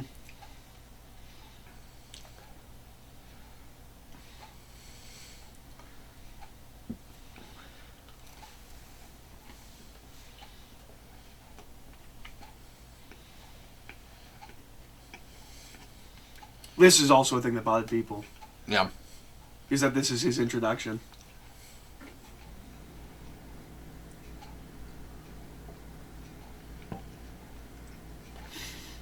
I think he's so good in this role too. Yeah. But I mean, that's the point. I mean, not even Chinese. I love that's one of his first lines when we know who he is after the whole, fortune cookie thing. But yeah, we need to see the stark contrast. And he's just... Yep, I said it. I said stark contrast. He's so good, and he's a little like Joe Pesci's character in Iron Man 2. Oh, yeah? He's that style of character. Yeah, and he's a real morally ambiguous guy who, kind of has a conscience. You can't help but like him. Yeah, and he pretends like he has more of a code than he is, but he still kind of cares about people, maybe. Mm-hmm. I don't know about this guy, but Pesci had that. I'm just describing Pesci's character now. What are you? That's great.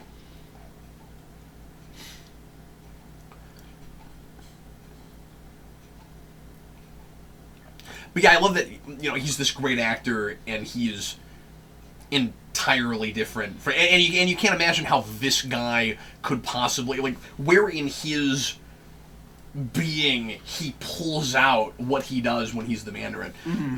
Where does he find it? How does he go to that place? And that's not a criticism. I think there are actors that are like that. Yeah, yeah. Brad Pitt's like that. You know, he's the opposite of Method. When you see, or isn't Method. I don't know. I don't know.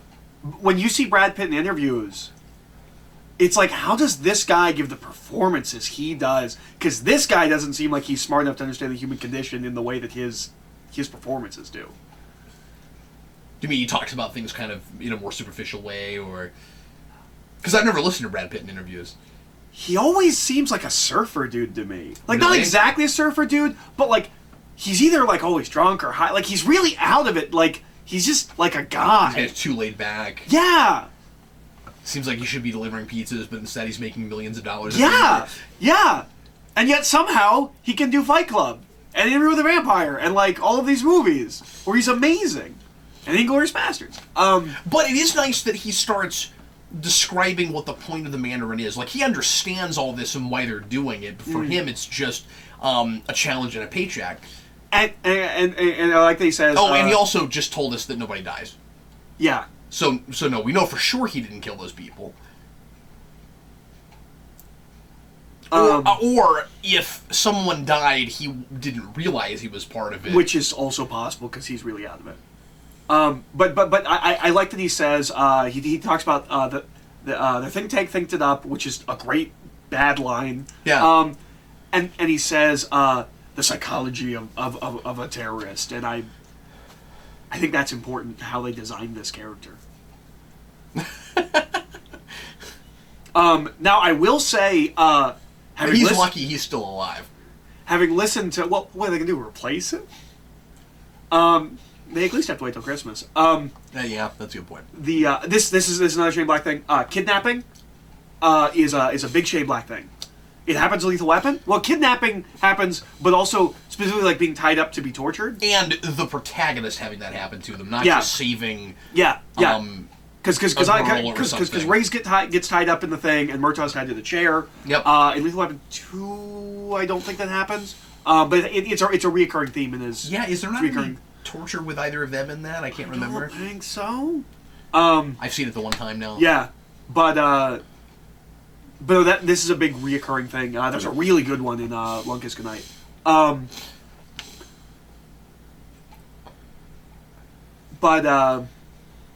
With all the sleeping around he used to do, I kind of like that he's tied to a bed right now. That's probably on purpose. Especially talking to her. Yeah, exactly. In the interviews I've listened to, specifically post when we did our commentary with Shane Black, this movie comes up often since it was the last thing he did before Nice Guys and the biggest thing he's ever done. Yeah. This movie hurt his feelings. Really? The reaction to the Mandarin. Yeah.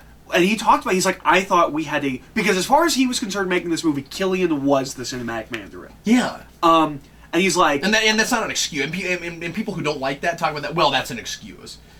But that's how he thought about it when he wrote the thing. Yeah. And he said, he's like, I thought we came up with a really cool way to do that character, and do that character differently. He goes, and people hate it. And there was, my favorite one is that someone in the interview was like, no, I think most people liked it. And he goes, they made a whole short film to apologize for it. Which is the All Hail the King. Which is exactly what that was. And that bothers me even more because it leaves that thread dangling, and I just want it done. And it's never going to happen. Yeah. Or it won't happen until Phase 4. Like if we ever get Iron Man 4, it's a kind of unfortunate. You almost want him to be involved in it. Yeah. Like if they ever did that. Or Favreau, because Favreau had a vision for the Mandarin. I'd be interested to see what it is. Sure. Yeah, but Favreau will never come back and direct for them, I don't think. No, he said he would. Oh, he did? He has said he would. Okay. Wow. Well, and they're different now than the last time he worked for them, right? Well, they're more of an oiled machine. They know what they're doing. That's exactly what I was going to say. And I think if he came back with the way they've been handling the Russos, with the way they handled Shane Black in this movie, and with the reasons he decided not to come back for this, I think they would give him something real close to carte blanche. Yeah, I agree.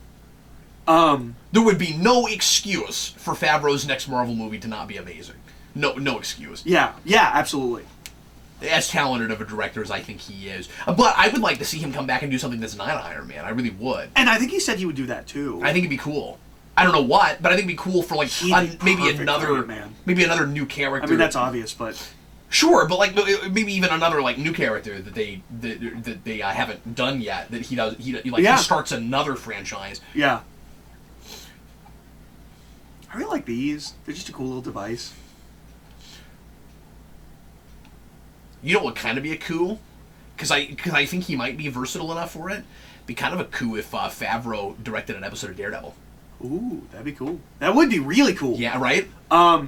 Okay. So and make it a totally Foggy Nelson centered episode. This is a thing that I really like is that when we see him talk to Pepper, she says like this has nothing to do with Tony. It's about me. I'm a prize, and he has this, and he says like, yeah, I like that is the motivation behind what he's doing to Pepper, but he's still using it as a thing to hold over Tony. Like he's dual purposing it. He would have kidnapped her regardless, but the fact that he can use this to push Tony, it's icing on the cake. Mm-hmm.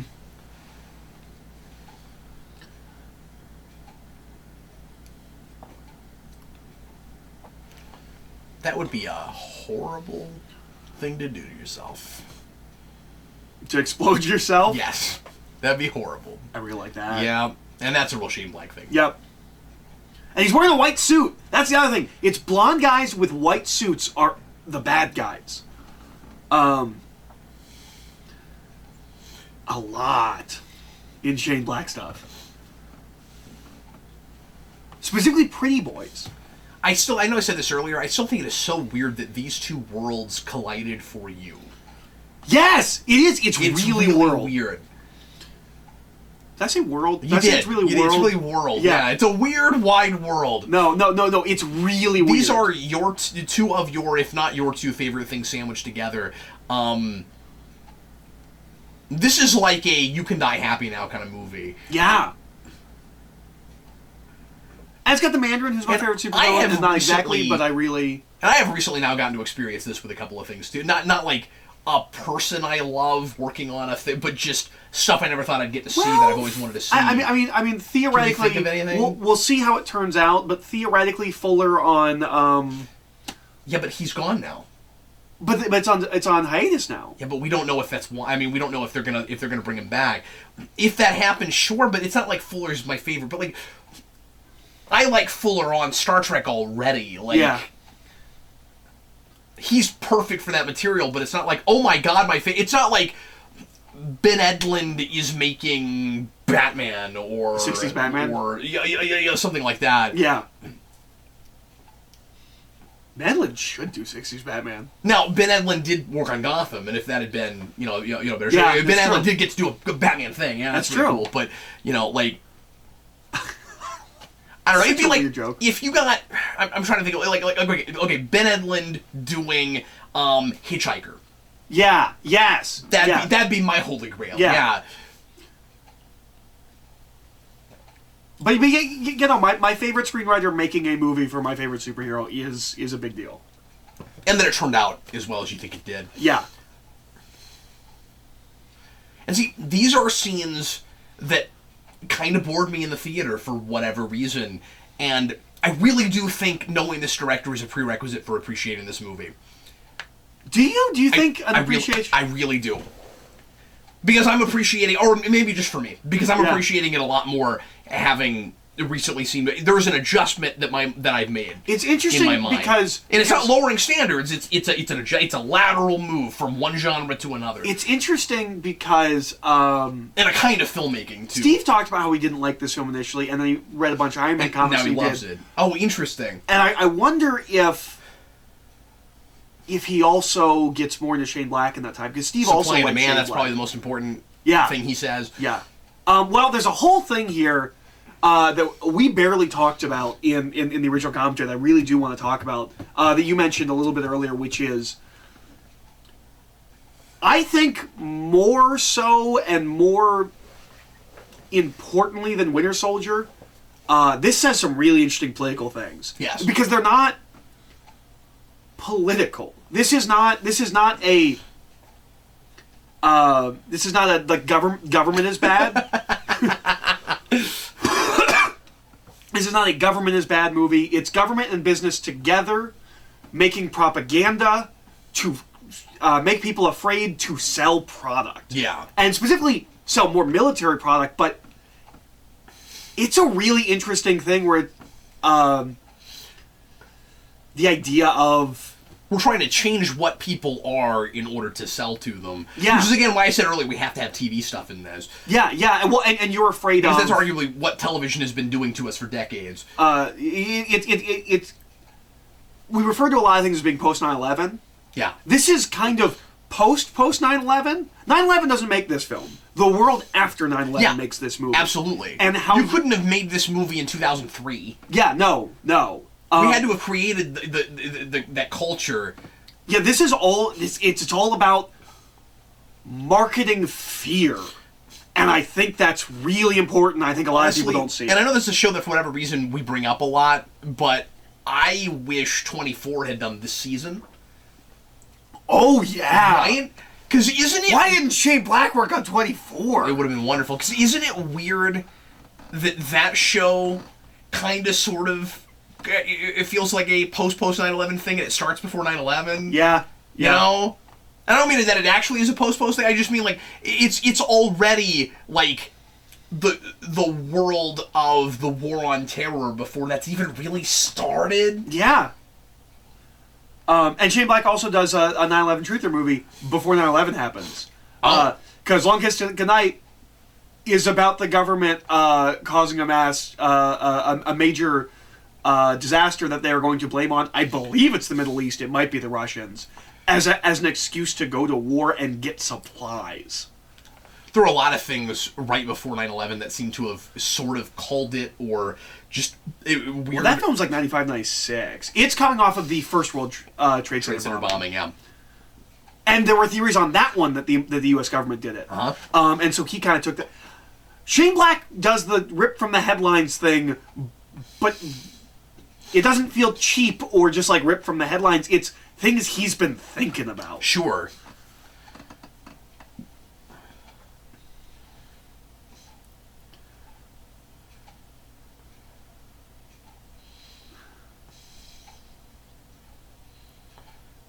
Do you think...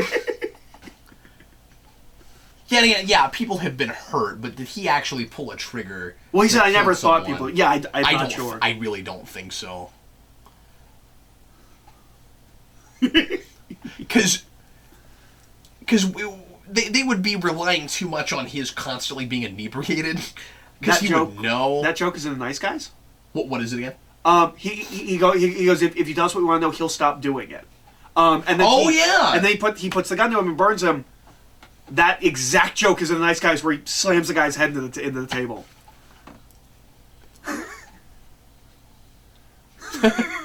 I forgot he was reacting to a soccer game. That's so funny. So, do you think, and maybe we talked about this when we were talking about Iron Man 2, but do you think that Rhodey is in enough of this film? I don't know. Just economically the best we could possibly do for the story. The problem is we made Rhodey War Machine. This is the most we get of him. Well, he's through the entire climax. Right. Right. The problem is we made him War Machine, and then we wanted to tell a story where we deconstructed Tony and put him on his own. Mm-hmm. He can't be with Tony in this movie. Yeah. I wish we got a little bit more of him on his own, and he was doing some more stuff, but the movie's as long as it is. I like that he's begrudgingly part of the machine that the movie is making a commentary about. He needs to stop letting people outfit his weapons, though. Yeah. Because he did Hammer last time. AIM did the redesign this time.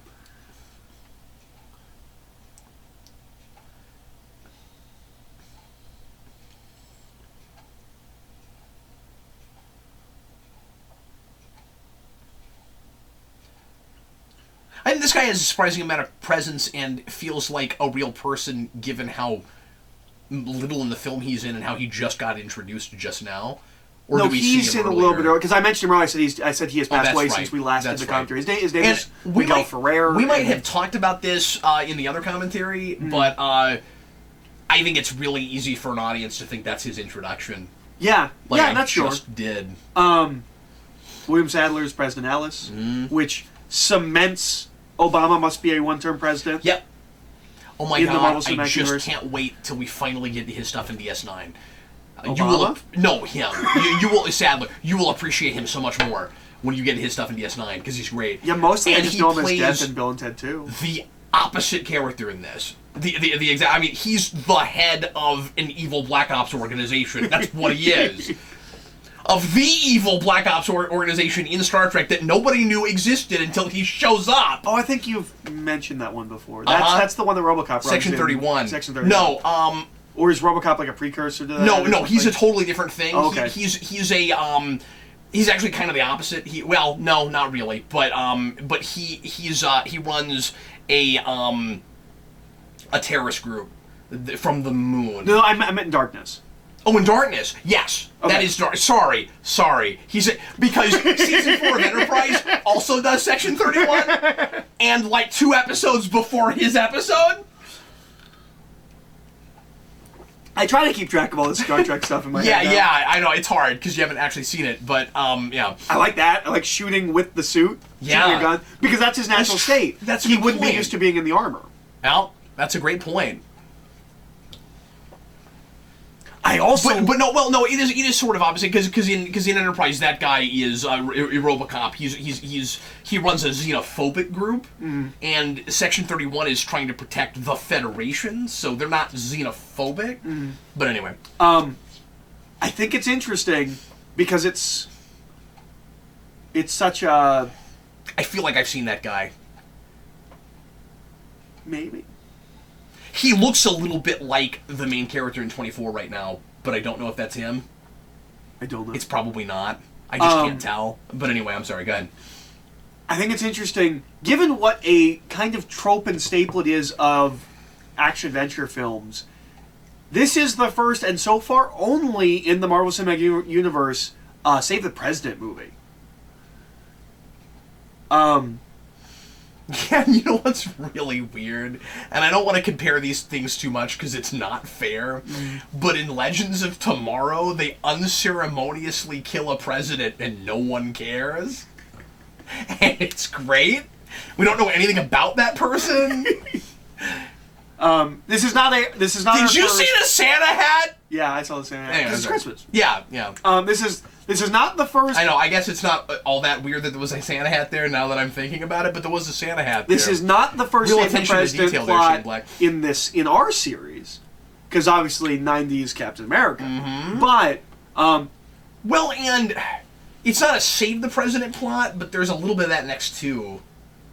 yeah, I guess it's not Save the it's President. not Save the President, But he's in danger at the beginning. Yeah. We do have a president in danger. Yeah. That's true. Have we done anything else with a president in it that... I'm trying to remember. Just don't think going so. back to the... But yeah, you're right. Good call with the 90s Captain America. I love that you remember that. Yeah. Yeah.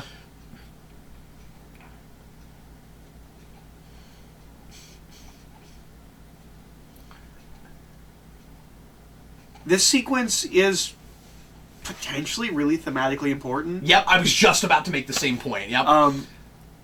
Because it's about him learning that he can't do everything and trusting other people to help. Yes. And I also like Tony Stark having to save individuals.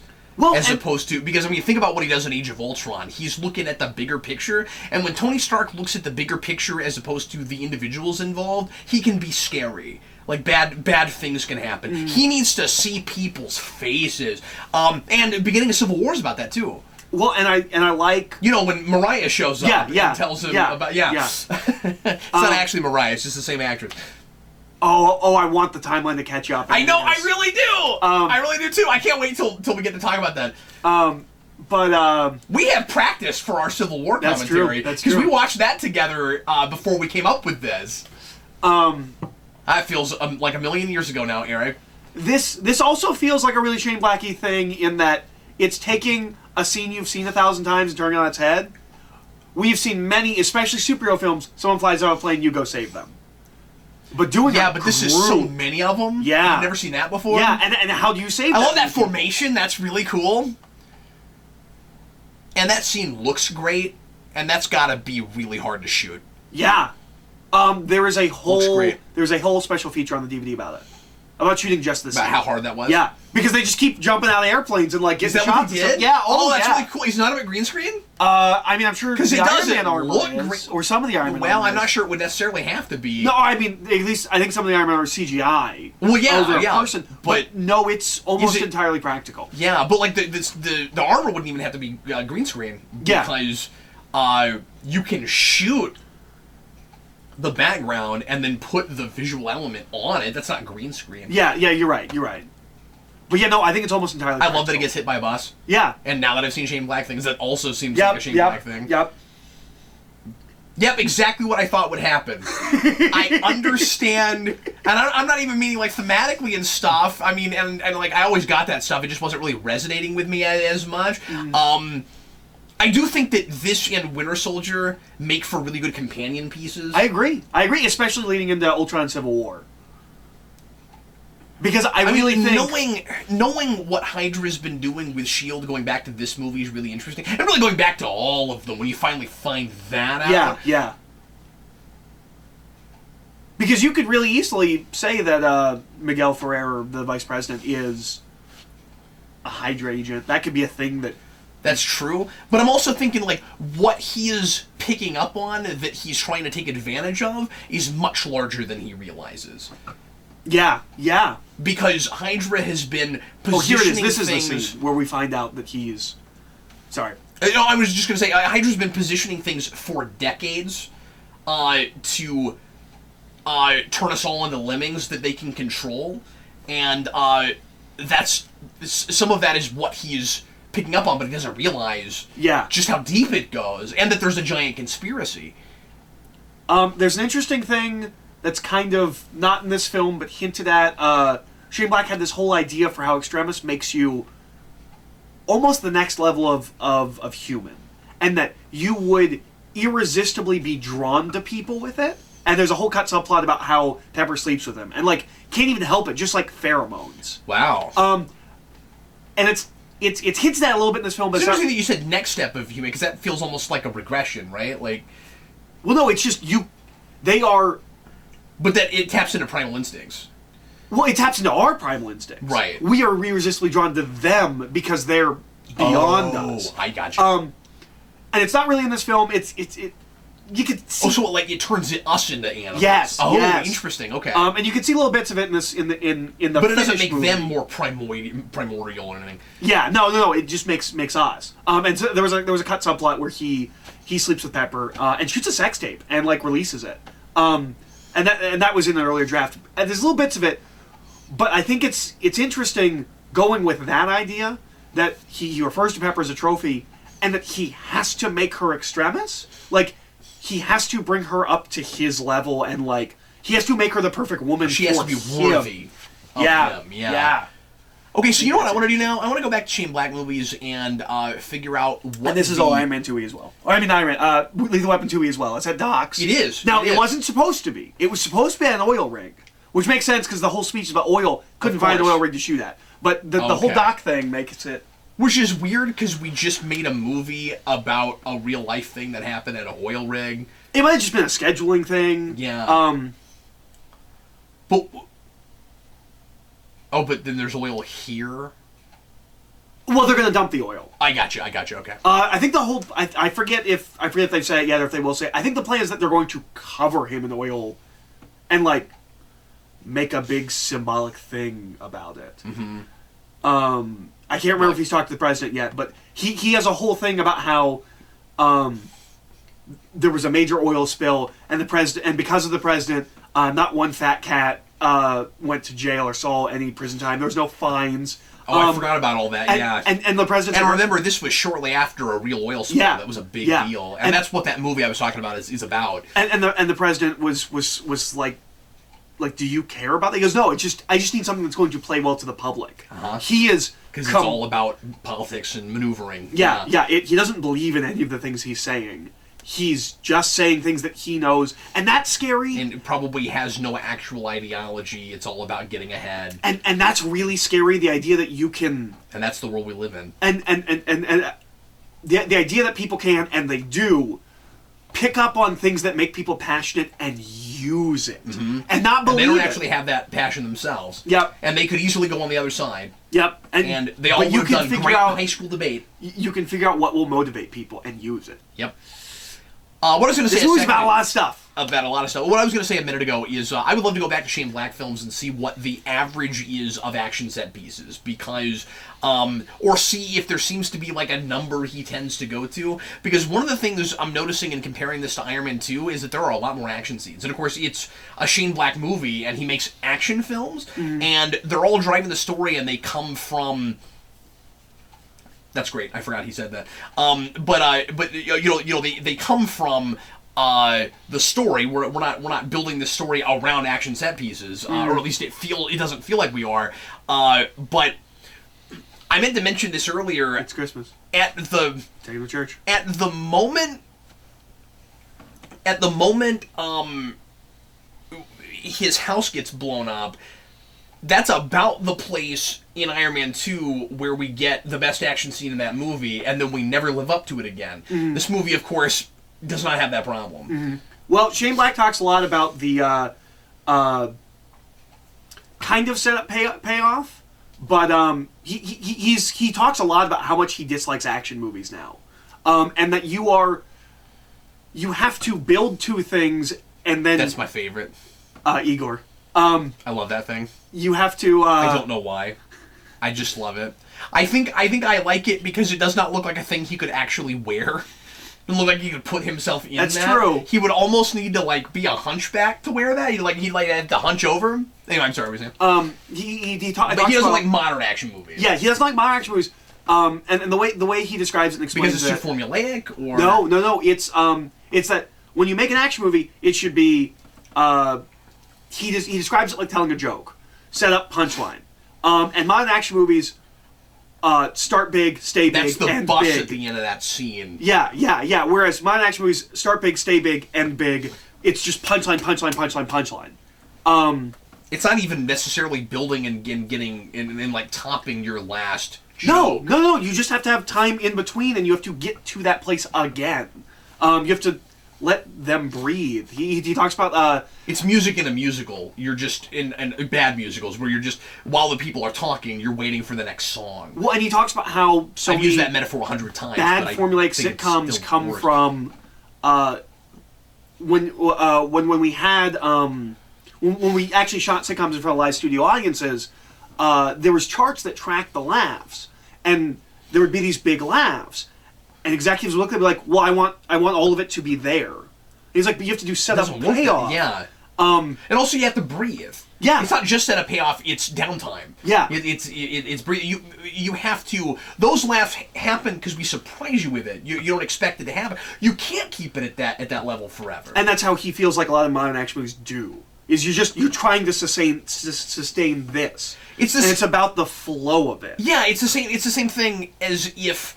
an executive, somebody running a company expecting you to have the same numbers at Christmas you have all year long in a retail store. It's not going to happen. Yeah, you can't expect people to care about the action in your film if all your film is action. Yeah.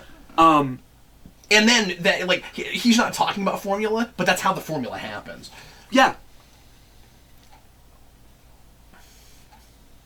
And yeah, this is obviously the biggest action scene in the movie, and we feel like we've built to this, but it doesn't feel like... But it also feels like the Iron Man movies have built to this. This is the biggest action scene in all of the Iron Man films. But what I was going to say is, it's not superficial in that way. It doesn't feel like we've given you some small action scenes so that we can then top ourselves. It just kind of organically feels like this is where... Well, he's finally facing off against this guy. He's got the extremist thing. This is where all the armors would happen, and then that's a big thematic thing. These are all an extension of him. And it helps that we kind of put like a ticking clock where like the Mandarin's counting down to Christmas. Christmas is when is his big thing, and it's going to be the killing the president. Yeah, and I liked it. I really like that Christmas isn't just the backdrop, but that's part of the story. Mm-hmm. That's kind of cool. And Shane Black has also said that he will not do more movies at Christmas. This is the last one. I guess this would be the last one because Nice Guys isn't, is it? No, Nice Guys is not. And someone asked him about it in an interview, and he was like, he talked about like the thematic contrast and things like that, and he was like, but like because you asked me that question, like I'm not doing. Like everyone knows that I do that now. It's not, like now it's expected. Yeah. Taking it off the list of Shane Black things. Yeah. You don't want to have you don't want to be forced into that box and live by that. I don't think kids is the same thing as that. No. Well, yeah, that's just a repeating thing, and so is the buddy thing, which is here a little bit in this climax, but isn't really all over this movie.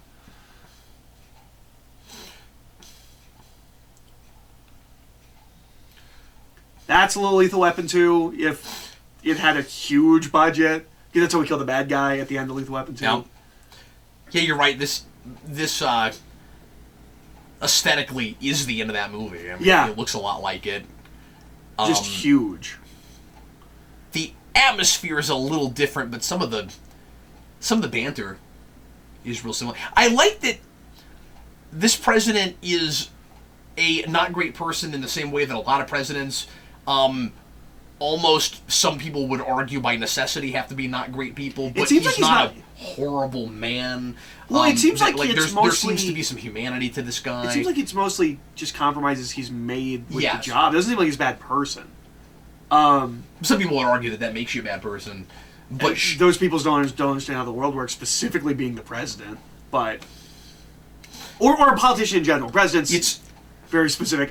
The politician in general. But some people would argue that if you don't, as a politician, fight against that, we'll never get over the corruption we have. But you also won't get to be a politician if you don't somewhat let yourself become part of that. It's broken. It's real broken. Yeah, it absolutely is.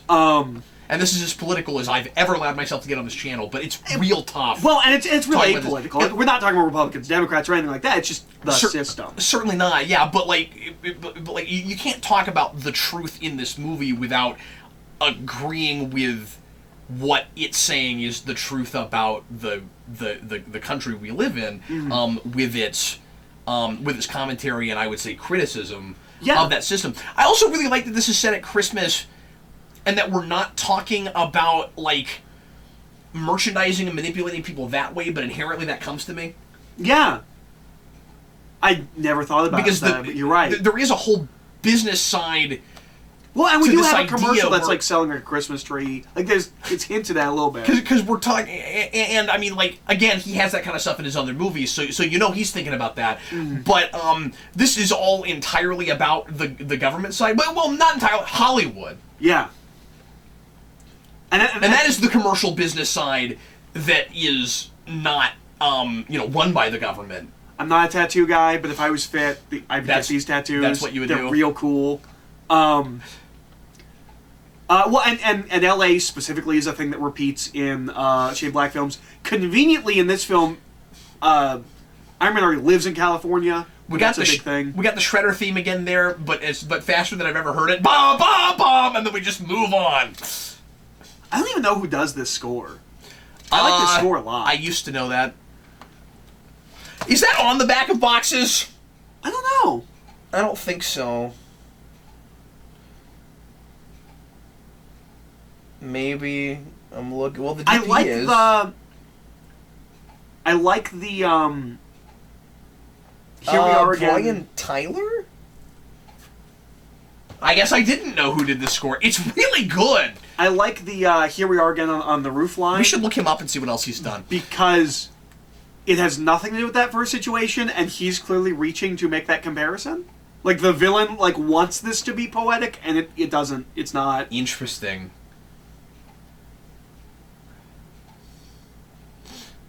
Yeah, see, he has to make her into... Oh, so that's actually in the movie. I forgot that line was there. Yeah. But, yeah. So that's a holdover from what you were talking about. Well, I think it... Maybe. I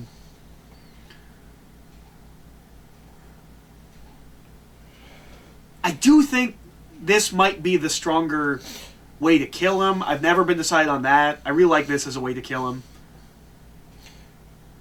Throwing the armor on him and exploding it. That feels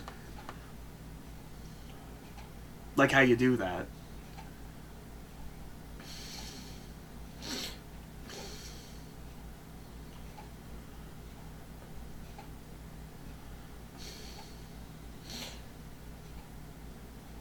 He did Constantine? Oh. Which is another score I like. Yeah, I thought it was really good. He did John Dies at the end. Oh! I don't remember the score from that movie, but I like that movie. And they've kept him around. He did Thor the Dark World. Oh. He did Age of Ultron. Oh, interesting. He did Power Rangers. The new one. Yeah. Interesting. Yeah, so that'll be interesting. So he seems somewhat hit and miss because he did the Ninja Turtles soundtrack for 14, which is really interesting that is in there. But then he didn't do the second one, and that's where that theme, that old Shredder theme, just will not go away. I had it in my head for 2 weeks, and it made me almost hate it, and I love it. But oh my god.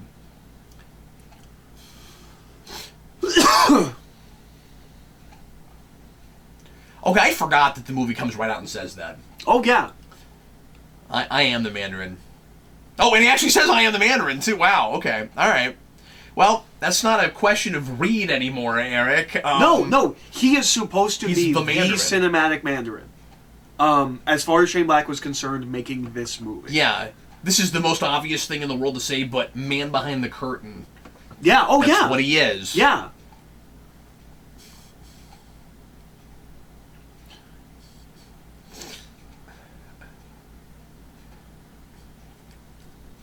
Okay, once again, I still feel like maybe I needed some initiation. This is a really good movie. I know it is! It's really good. You'll enjoy it even more if we're not talking over it. I know. I can't remember the last time I got to watch this not talking over it. Sarah still hasn't seen this. Oh, she'd love this. This is the one she hasn't seen besides Doctor Strange, which comes out this weekend. Yeah. I'll show her as soon as we buy it. No, I think Sarah would really like this movie. Sarah will love Doctor Strange. Probably. I just thought of that. Like, yeah. She'll love that. I hate that she didn't get a chance to see it in the theater, but I love that line.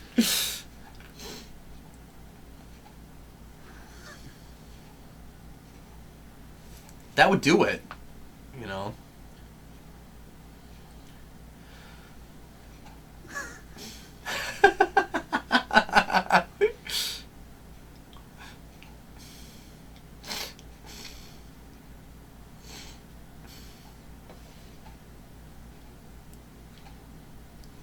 I like that. Yeah. It's real self-aware. Yeah. I think that's improvised, but I think that's funny. What's that? No, don't touch me, I'm gonna burn you. I really love how far he's come and how little he's learned. Yeah. Yeah. And that's the line that makes Age of Ultron. I fix stuff. I fix stuff. I'm gonna fix the world. And how important is the nervous breakdown before he gets over it and then decides he's gonna create a world where that would never happen Yeah, again? it's almost like the films, if you look at this film Self-Contained, it's an optimistic ending, but the way the films have taken it is almost, he's now overcompensating because of it.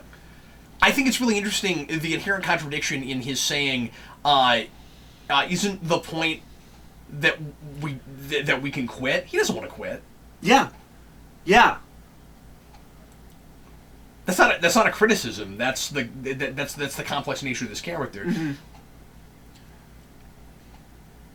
He's got to have that control. He can't stand the way he needs the world to be smaller, but he doesn't want to quit. I hate how it should have ended for this movie. Really? Yeah, because he blows up all his armors, then the Avengers show up. And they're like, hey, we need you to go on mission. And Pepper's like, well, I can go. And I'm like, this is not a problematic ending. It's thematic. Yeah. He's getting rid of all of his hang-ups. Yep. Physically. Yeah. It's not a problem.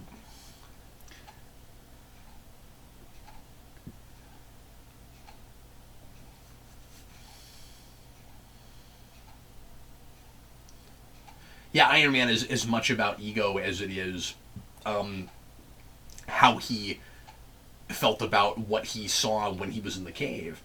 Yeah. I think this ending speech is really good. Yeah. Yeah, and I remember this being a case of a voiceover I was okay, especially because we find out who he's telling the story to. He's talking to somebody, yeah. And it's not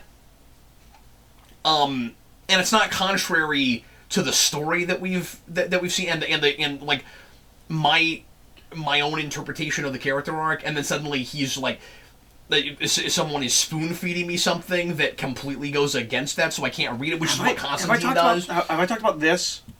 I'm not saying everything's about my read, but so that necklace has a heart on it, and it's made from It's made from the shrapnel from his chest. Does he say that somewhere?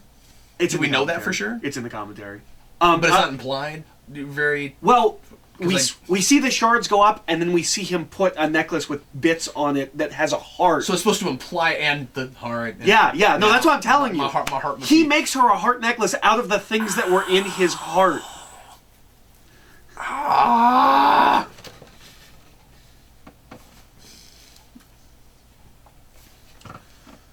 Now, to be fair, it's not stated in the film, but it is stated in the commentary. I do wish it was explicit about that. But Fios. What is that? That's what's on the computer. I know, but what is it? Oh, it's an internet service. Oh, okay. I've never heard of it. I just love the idea that he gets a lab like this. Yeah, yeah.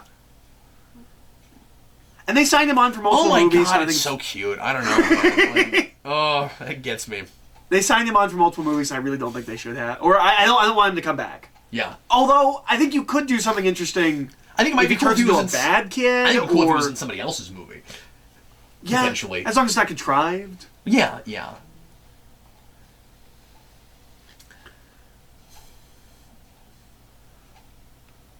Now, I talked about this in the other one. I still have my reservations about that he can just do it. His being able to just do that. Yeah.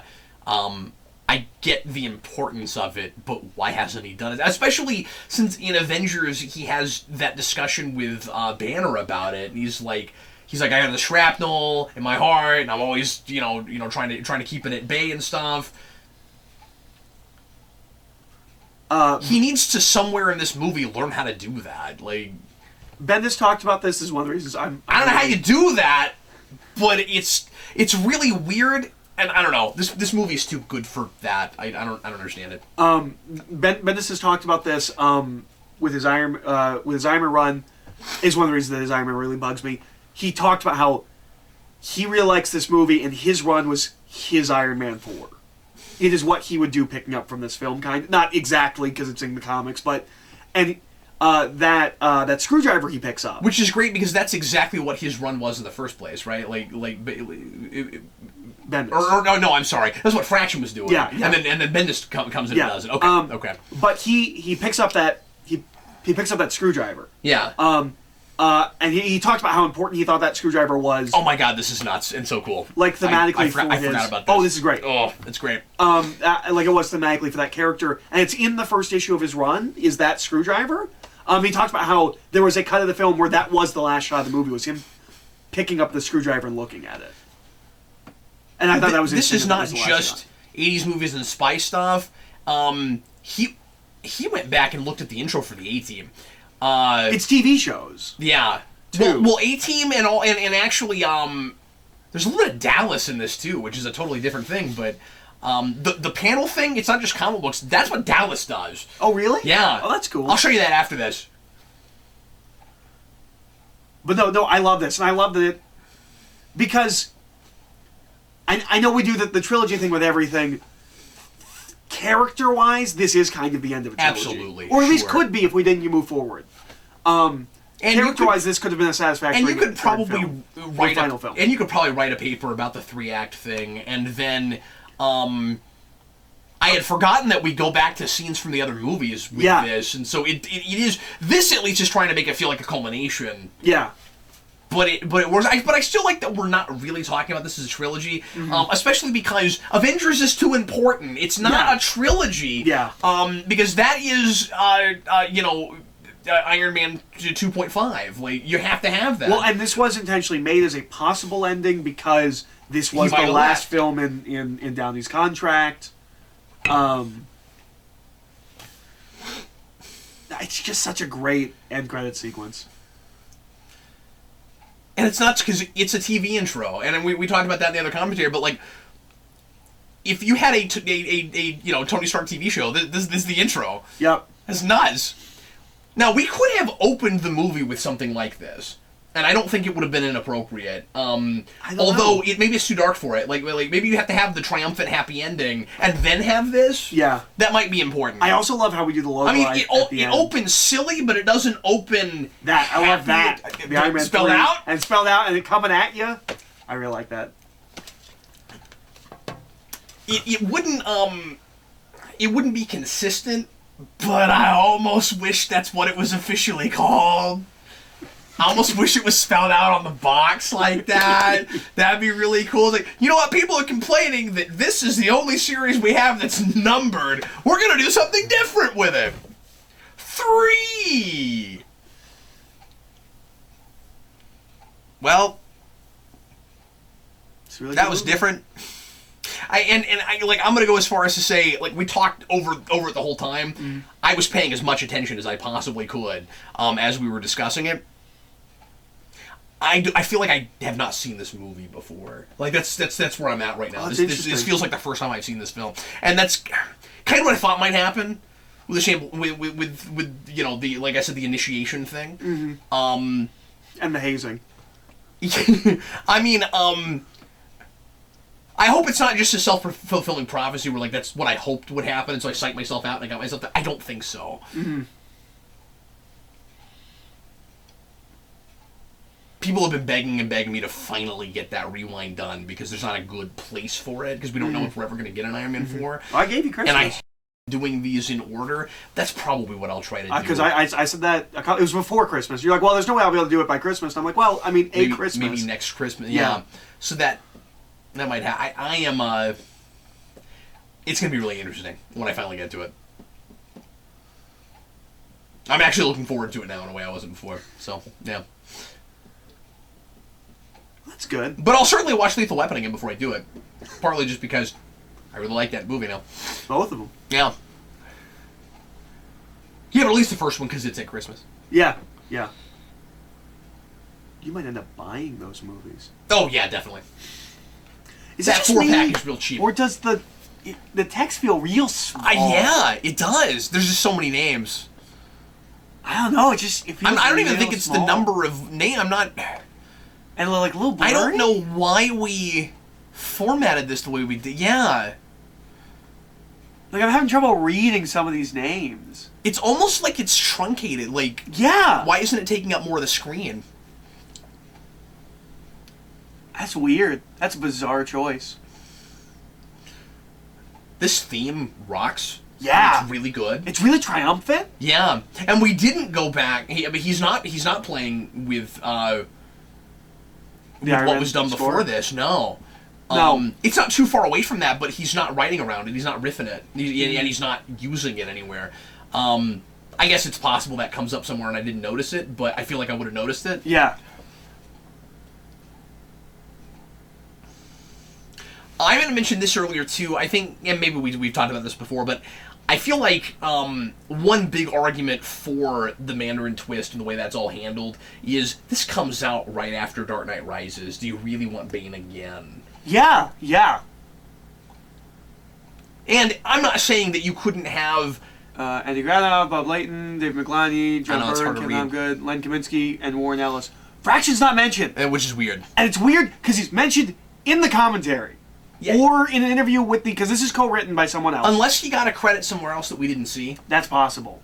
Maybe he is somewhere else. If he gets something closer to, like, well, the story couldn't exist without him, then he wouldn't be in Thanks. And then this actually does go farther to oh my god. There's so many names. I'd rather look at Snow.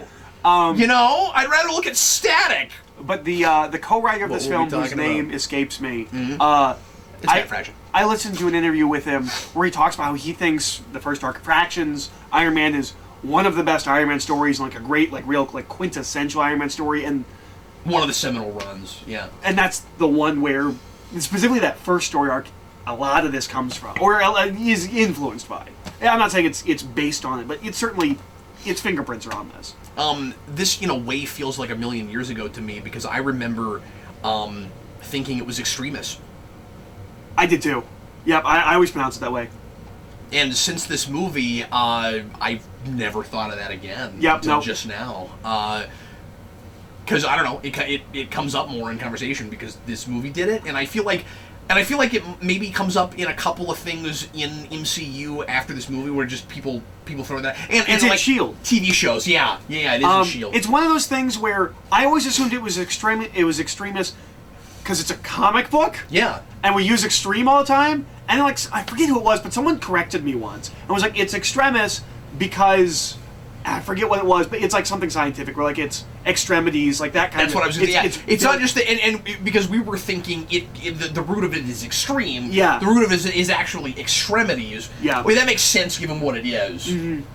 I like the idea that it's both. Yeah. But yeah, I just wanted to mention that, like, I'm not saying that you can't have, with the whole Bane Again thing. Yeah. I'm not saying that you can't have another really theatrical, like revolutionary or a terrorist or something in a superhero movie, and oh, it's Bane again, but just so close in proximity, and obviously, even if the Mandarin we saw at the beginning was the Mandarin we had at the end, mm-hmm. he's not Bane. He's a different character. He's but I do after think something there else. might But be there are definitely big similarities. I mean, like, this guy's not a revolutionary. I mean, it's in the same way. It's mm-hmm. I guess that's kind of different. But they are both fake. That's really interesting, right? Like, well, and I think it. I think maybe the Mandarin. By the end, it's all a sham with both of them. I don't know. That's interesting. Well, and I think this might somewhat be. This might be reading into it, I'm not sure. But it might kind of be a critique of those kinds of characters. Yeah. And how easy they are to write. How easy it really is to write and just construct, like, these are the things that people care about, so they're just going to say You're that. right. He's trying to turn that on its head. And I think Killian is his best villain. Really? Shane Black's biggest weakness is villains. And he talks about this, that he spends... Can I say, though, that the guy in Lethal Weapon 2 is interesting. He's great. Did not care about that gang in the first movie, but... But he's talked about before that because he's such a character guy, he spends so much time with the main characters, usually because he does the duo thing. Oh god, he's great. He spends so much time on the heroes, he doesn't have time for the villains, and so they kind of get sketched in. I think this is one of his most fully fleshed out... I think this might be his most fully fleshed out and multi-dimensional villain.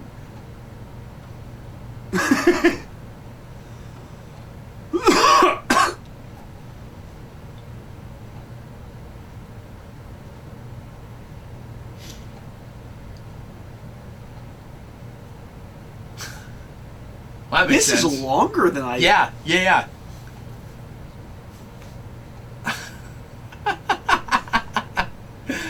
Yeah, it's great. Yeah. And I love that because I loved them together in Avengers. Well, and putting those... And I just wish that we could get more of them together. Like, I wish it was an Iron Man Hulk movie instead of a Thor Hulk movie. Is that the first will return we get? Tony Stark will return? No, the Avengers will return. Oh, okay. But I think that one might have been the first one. I'm not sure though. We should do it with Tony Stark because there's so much Bond influence in that movie. But yeah.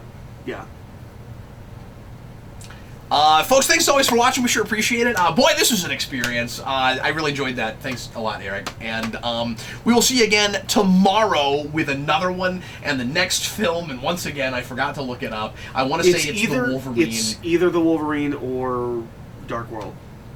I think the Wolverine was first because remember, Dark World was like November, wasn't it? Yeah, wasn't it like later in the year? Maybe it's not that late, but it's later in the year. No, it's November. It's their first November release. Yeah. Anyway, so obviously we'll figure it out. It's one of those. Yeah. And we'll see you for that tomorrow. Thanks again for watching. I'm Captain Logan. And I'm Eric. See you, folks. Finishing the orange juice. So